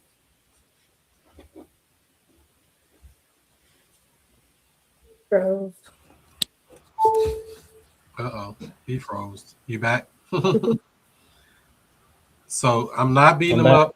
Oh, that was the other thing. Condition. I do not want to beat him up on a condition per se. If I'm gonna beat him up on anything, I'm beating him up to get that motivation.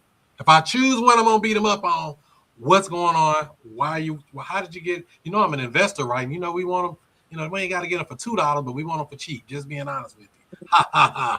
Oh, well, I know you got to get a little discount. Yeah, I'm an investor. We're not paying, top dollar. I'm gonna tell you that right now. Well, I got top dollar. And these are just things you can do if it feels like it makes sense. I'm not saying you would want to use that on every call. You get a feel of the person you're talking to and see how they respond to these different things. Because I want them to tell me, hell no, I ain't doing that. Well, what would you do? How close to that could you do? All right. So that's what we got there. I got to give Art a very, very, very difficult call. Very difficult. You ready to be difficult, Art? Let's do it.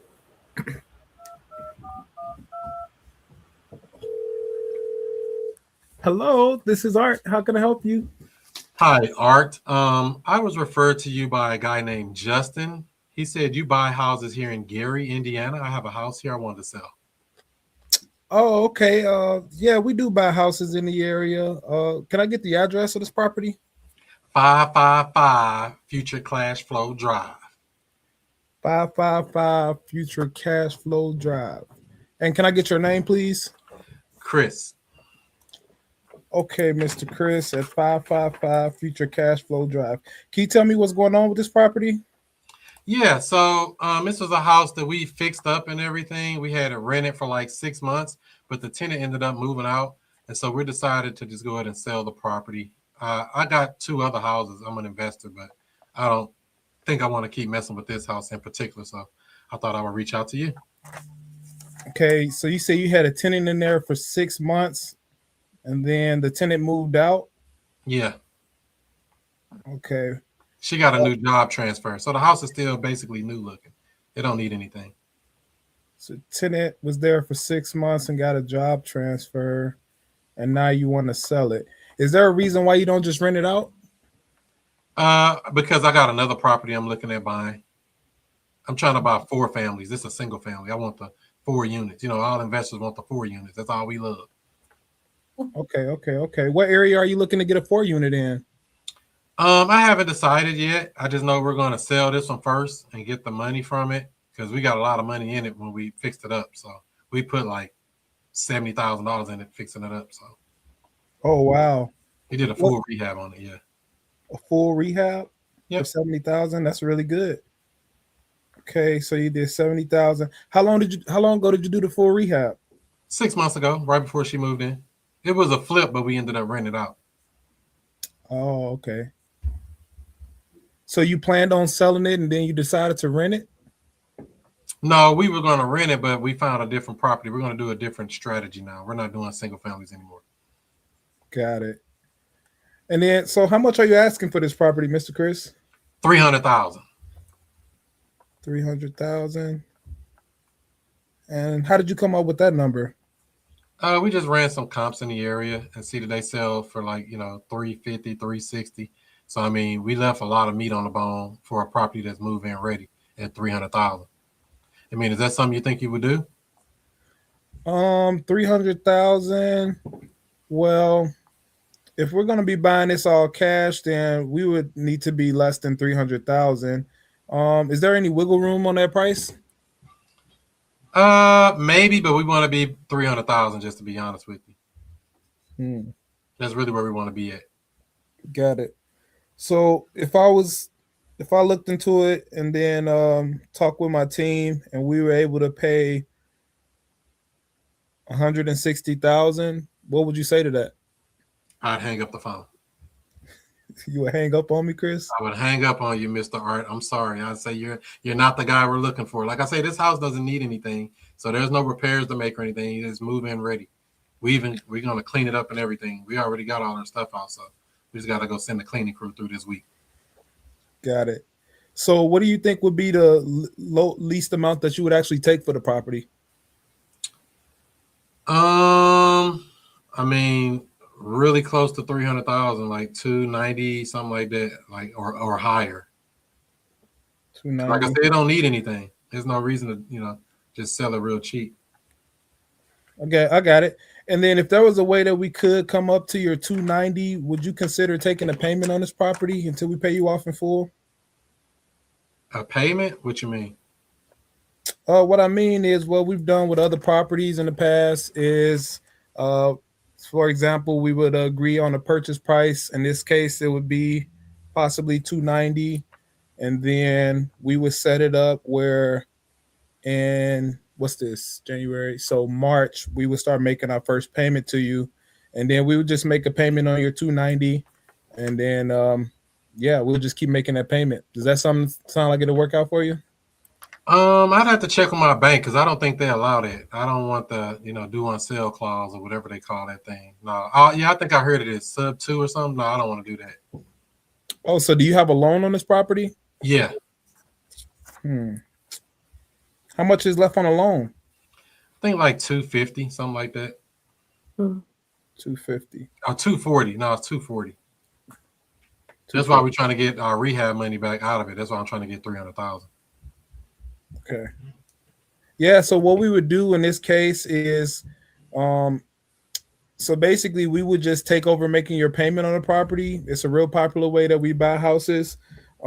It's similar to how when they used to have the assumable mortgages, but yeah, we would just take over making your payment on the property, and then so you owe 240 on it, and then we would be making a payment to you for the difference of the 50,000 over time. And then we would just use the property from there. I'm scared they might call my loan due. I don't want the loan to get called due. No, your loan wouldn't get called due. Like I said, this is a common way that we buy properties. We close our deals through Indiana Title and Crown Point. They make sure everything's handled properly, so that way we don't have to worry about any loans getting called due. So if we can work all of that out, I mean, is any of that wouldn't work for you, Mr. Chris? Yeah, I'm really afraid of getting the loan call due, and I wouldn't want that to damage my credit. So yeah, I wouldn't probably want to do that. Okay, so what I could do is, if you want, we can hop on a 3-way call with my attorney. He can explain to you how we do this in a way where you don't have to be concerned about the loan being called due. And then if he's able to explain that to you and you feel comfortable with everything, does this sound like something that could work for you? You said that's an attorney that you use all the time for these deals? Yes, sir. Like I said, Mr. Chris, this is a common way that we buy properties. It's similar to how they used to do the assumable mortgages, but it's just a little different paperwork. I mean, is there a way you can do 300,000 though? That's what I really would prefer.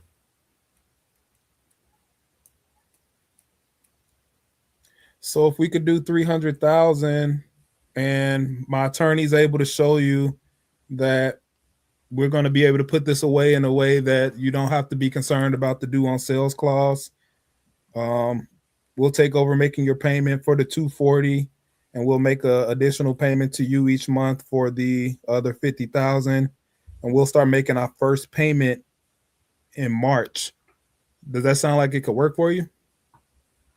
If you can do 300,000, I would talk to your attorney and see how that could work. I mean, I would be open to it. Okay, so what I'm gonna do is I'm gonna set up a time. Also, wait a minute. How much will I be getting at closing? At closing, you'll get your first payment from us in March.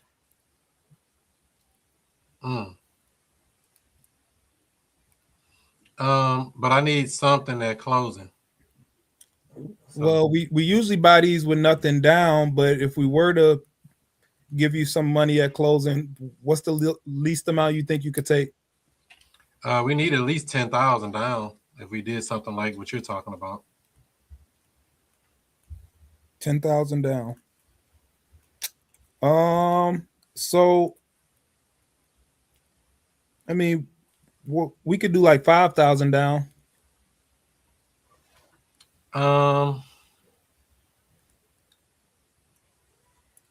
Well, let's set up a time to talk to your attorney and we'll see. Because I mean, I don't know. Like I said, I would rather just sell it outright. I don't even know if I really want to go this route altogether. I'm just, looking at the options, trying to keep an open mind.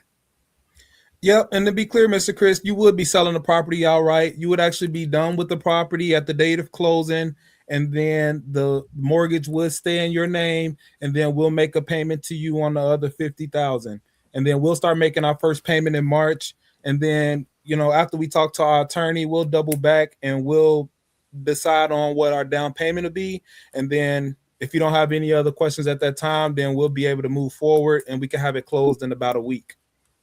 That sounds interesting. Yeah, set up a time with the attorney and we can go from there. Okay, do you have any other questions for me before I let you go?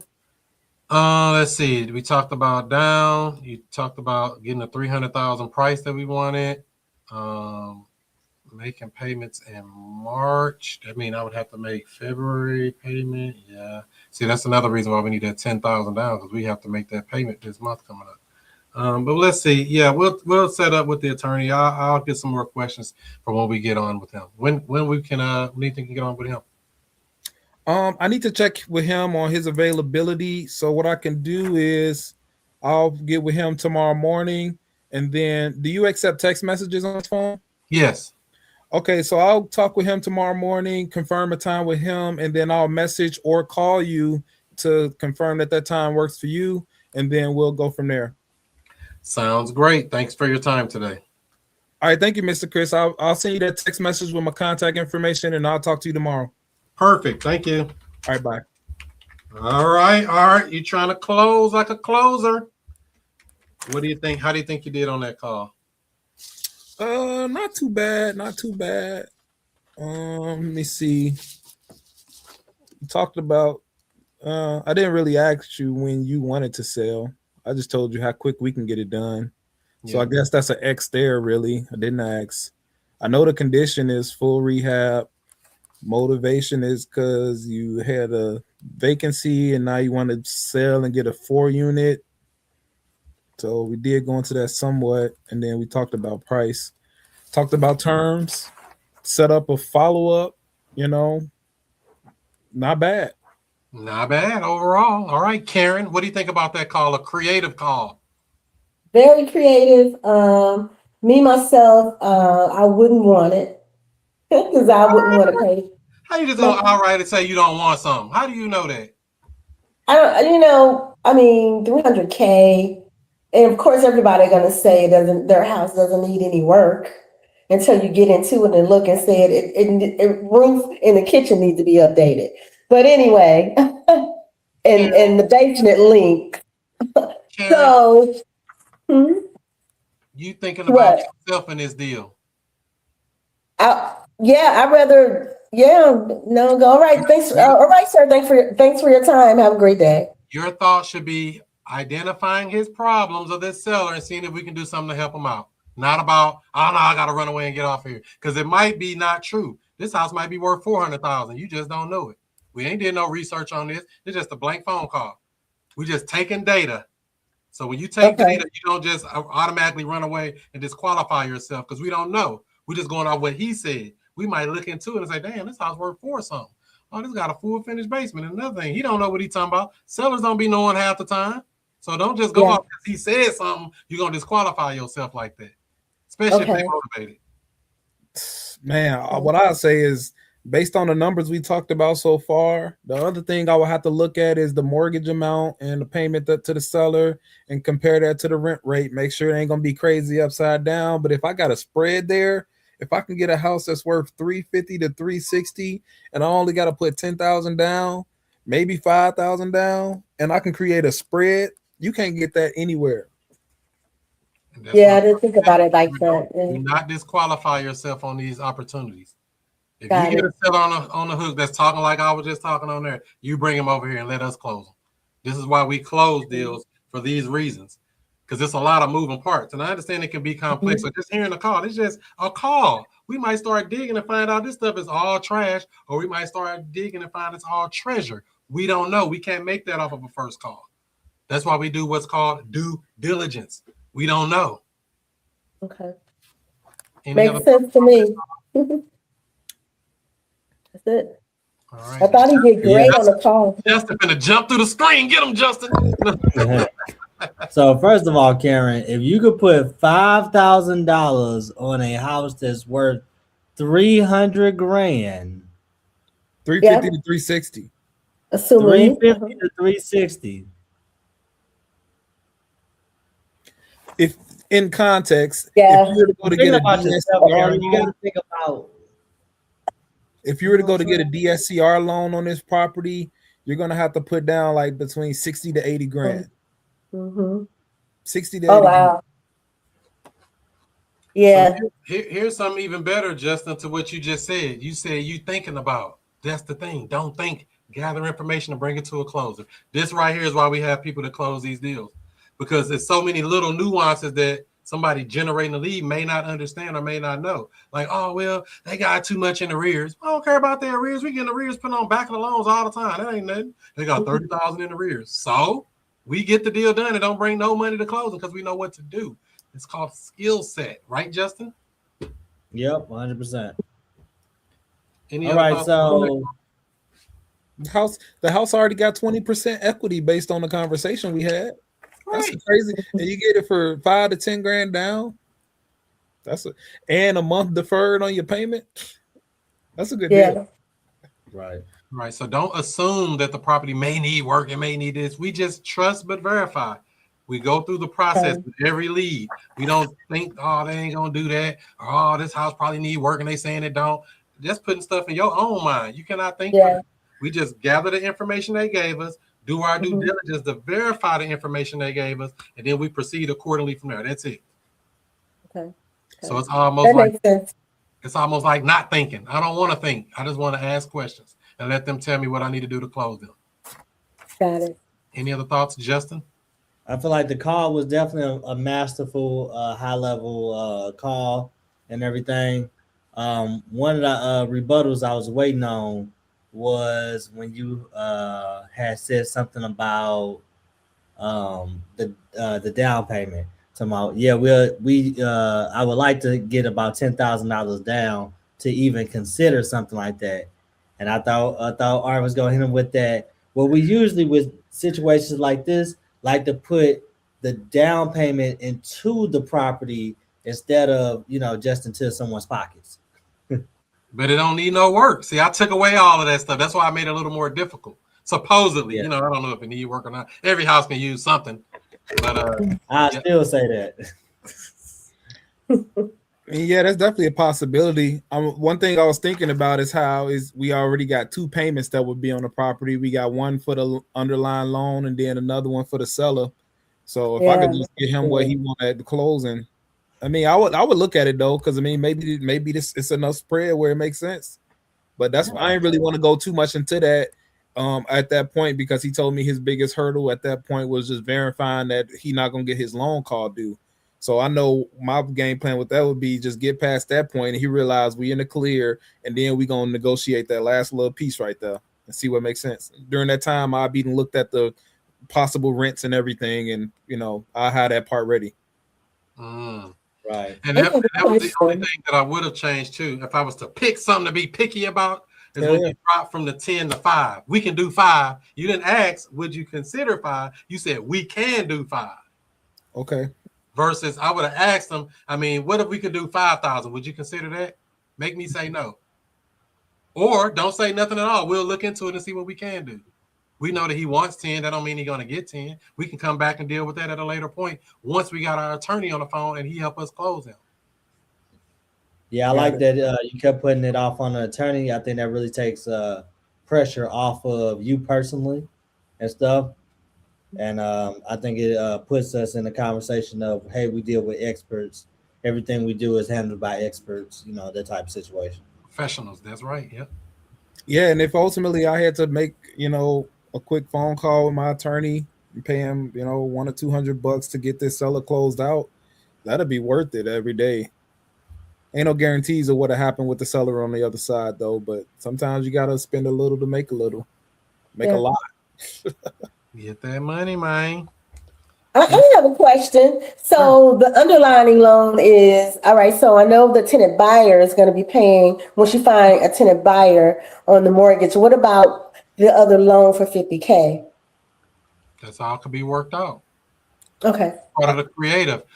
They could get payments or they can get no payments. We could say that, hey, we'll pay that in the next 3 years as a balloon payment as one lump sum or whatever. Everything's negotiable in creative real estate. That's the beauty of it. We can structure it to make payments to him toward that. Principal payments only, no interest, by the way. Or we can just do one lump sum payment due in 12 months or due in 6 months or due in 2 years or whatever. Because we could always do what's called the deal after the deal to get it shortened up sooner. But that's getting way down a rabbit hole. But the biggest thing is, one, understanding what that seller wants to happen, understanding all of their objections, questions, worries, and then overcoming all of those. And once they're on our team and see that, hey, yeah, we're serious. We want to help you solve this problem that you told me you had. I didn't tell you you had this problem. You told me you had this problem. This is why we ask questions and allow them to tell us their fears, worries, issues, etc., so we could come up with a solution to help them do it. Versus us saying, no, I ain't doing that. Hell no, I ain't doing that. We might not be doing it, but I'm not going to tell them that right then and there. There's a lot of things I may not do. I might not give them nothing down. We might go look at the house, like you said, Karen, and it looked bad. Like this house, you said this house was perfect. Man, who did this work? Who had to do this? Fred Sanford? No, this all messed up in here. Anything bad. Work with shoddy work or cheap work. This could be cheap flooring or whatever. All kind of things. But that stuff we deal with later. We don't have to deal with that on an initial call because we ain't giving them a dime anyway until we walk the property, verify condition, inspect the property, etc. Right. I get it. Yep. So don't be quick to disqualify a motivated seller unless they disqualifying themselves. Ooh, okay. Let them disqualify themselves. Like, hell no, I ain't doing no payments, and I need $300,000, not a penny less. I ain't going down on the price, and I want all cash, and I want to close fast. You want too much, sir. You might need to go have several seats. Which they come across these people, which is not a problem. Everybody may not want it. You know what? Keep me in your list here. If you don't find somebody else to buy it, come back. We have a solution to solve your problem pretty easily. And let them go to the marketplace and find out 3, 4, 5, 6 months later that they're going to come back to you. And that's happened to me before. Matter of fact, that house in Florissant, the house I just closed, I talked to that lady back in May. We just now closing. She's supposed to have been sold that house. Talked to her in May. We just closed in January. Oh, wow. I didn't pressure her and like, oh, you got to do it right now. When I say, I already knew the house was beautiful. Let her do what she need to do. I'm here waiting on you. We're going to solve your problem. I'm your huckleberry. She came back with a gotcha at the end because I was supposed to have been giving her $1,500 at closing, but I ended up giving her $3,500 at closing. So, you know, what's the extra $2,000 on a big old nice house that I'm probably going to get right back from somebody else anyway? Is that the house with the pool, with the swimming pool in it? With a pool? No, I don't have a pool. No, I thought that was the house you showed us, the pool. This house is the one in Florida. That one. While we on the call now, I just looked at a house on one of my follow-ups and stuff, and the lady going through a probate. She had the house listed at 120. I sent her an offer, you know, trying to do creative deal with her and stuff, and she dropped it down to 75,000, and it still ain't low enough. That's the game, man. I'm like, go ahead, come on. I'm gonna follow back up. Go ahead, come on to me. It's called the waiting game. And that's I have a guest on tonight. I don't know if she can hear or see me. If you can see us, come on up, come up on stage and get some questions answered. Yeah, because we only got about 10 more minutes. So this is the settlement statement for this property. I paid out of pocket $4,932.40 for this house right here. I mean, what the heck, over? I'm $5,000 deep. And I got a 4-wheeler that I'm getting ready to sell. And I got some other miscellaneous stuff we're going to sell. Probably make, probably another $1,000 coming out of the house that didn't have nothing to do with the house, generally. Well, it's better to be in the pink than the brown. Yeah, but that thing is already in beautiful shape. You ain't gonna. Plus, you're doing a tenant buyer, so you ain't got no maintenance anyway. You're just gonna be collecting cash flow for years and years and years on that. Yeah. So and like I say, that's the most beautiful. There's our settlement statement. How many houses could you buy that look like that for under $5,000? A lot. Not many. Say there, yeah, they got 3,500 because it was supposed to give them 1,500. They pulled some janky stuff. So that's what we got, ladies and gentlemen. Congratulations on starting the year off with a banger, Chris. That's right. We installed a tenant buyer. We bought a house to put another tenant buyer, and I'm waiting to close another wholesale deal that still ain't closed. That they told me they need to close it about a 26 now. I'm like, dude, they wait for an appraisal. This is why I don't like dealing with people who use a loan. Yeah. Cash is always better for this reason. You don't have to wait for appraisals and all this other crap. You know what's next? Oh, can I get $2,000 off the price? I'm finna tell them we're going up on the price because they asked for an extension. I'm like, we're gonna have to go up $2,000. Yeah, for real. I do not play with people. They all get that work. So I got a question for you, Karen. What have you learned today? Oh my goodness, you always ask me that question.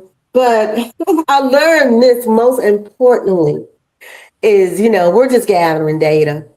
We're gathering information, not to assume, because when you were talking with Art about the deal, I was thinking $300K. No, dude, no. I don't know what this property looks like, et cetera, et cetera.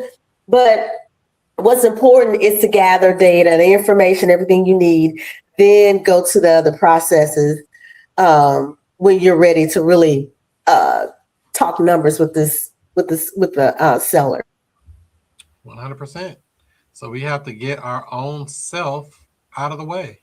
We don't want to think for sellers. Yeah. We don't want to overthink the process, just work the process. That's why we have a process to protect us from making mistakes. Allow the people to tell you what they want to do. Mm-hmm. We figure out a solution to solve the problem that they're trying to do. We offer them a solution and they either say yes or no. If they say yes, great. If they say no, follow up later and see if they change their mind after the marketplace beats them up a little bit. It's just that simple. Yep, Mr. Art, what have you learned today? So what I learned was for probate deals, you can enter the decedent's name on CaseNet to look at their probate file, right? The probate file. Oh yeah. Okay. So as a matter of fact, when I searched that lady's name, she got a lot of stuff. I don't know if this is her or not. Well, there may be somebody with the same name because there's a lot of stuff on here. I say, good night. It's 4 pages worth of stuff on here. Whoa. But it might be just people with a similar name. I didn't really look at it, but it's 4 pages worth of stuff. I said, good night. That's a lot.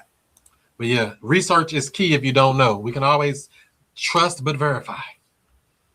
So a couple other things that I got is a pretty good one. Is I need to start getting testimonials because I've helped quite a bit of sellers, and I've helped quite a bit of other wholesalers slash investors. All of that really can go a long way for real. Um, is there any wiggle room on the price? Asking, is there any reason they don't rent the house again? What if there is a way you could still get the money of being a landlord without being a landlord? Come on. And then, what if we could do 5,000 down? Would you consider that? Versus saying we can do 5,000, because I know you kind of got excited a little bit. That like we can do 5,000 down. No question. We don't make statements. We only ask questions. If we can say, I don't know. I mean, I know you say you want 10, but let's say if we could do maybe 5,000 down. I mean, would that help you out at all? Well, I really want that. Well, let's do 7. Okay. Well, you got them down off that damn 10. You see what I'm saying? It's just a question. It ain't an offer. It's a question. Even your offer is a question. All right. Mr. Holmes, buying up all the homes. What have you learned today? What I learned today is just some tightening up on the questioning, the questions, and repositioning the questions in another way, but it's basically the same type of question with the same goal. So when you had you closed the door on me when I asked you about the motivation, I had a question in there about the motivation, and you was like, oh, the tenant. I was asking you about the why don't you put another tenant in there? And you're like, I don't want to. I just want cash, buy the house or whatever. So you ain't give me nothing. But like you said, that timeline, going to that timeline would have revealed your motivation which I didn't get into. So that's what I learned. Just reinforcing, recodifying the game that we play and stuff, so I can become a stronger closer out there in the field. And then the other thing I learned, just dealing with the tenant buyers and stuff. Chris talked about if I feel that they're a little bit shaky, getting them to put down some type of commitment as far as a application fee.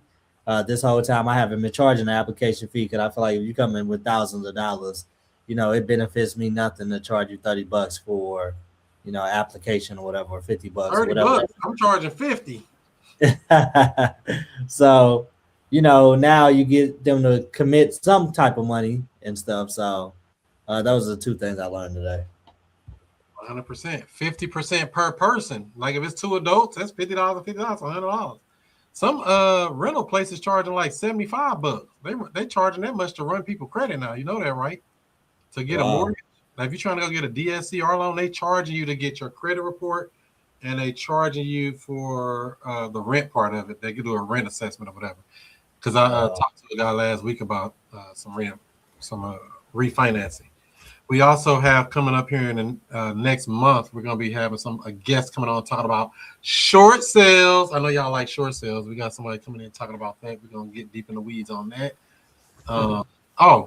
Mr. Josh, what did you learn today, Josh? I would say just different things to say in the conversation. Being a better conversationalist? Yeah, just essentially just adding different tools to my toolbox. For sure. Good questions are the best lessons.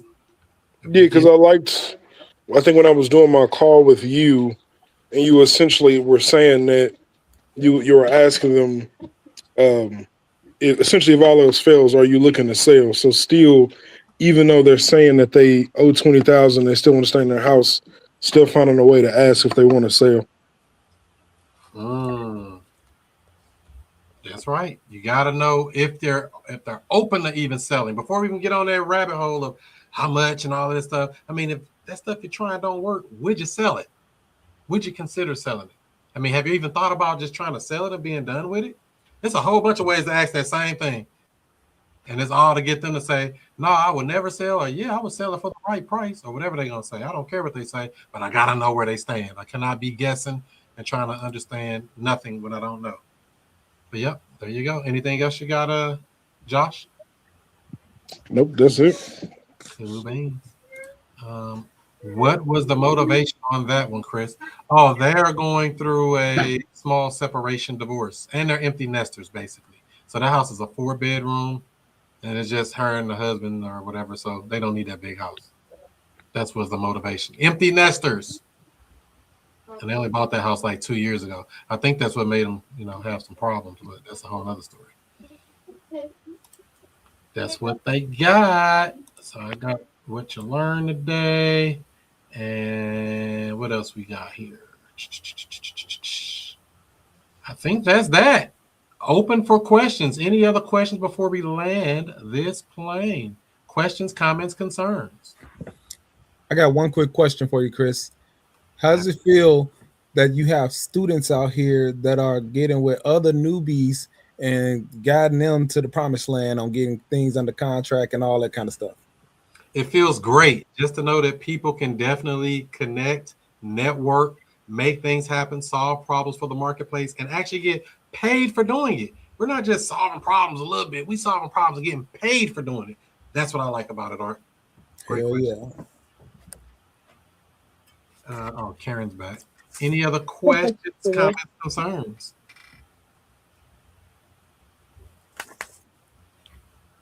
Karen, you ran out of questions. You told me you never run out of questions. No, I'm trying to stay on. I don't know why I keep getting off. Question is, why they keep kicking me off? Come on with it. Jeez. Right. So, like I said, don't forget the 31st of January, which is a Saturday.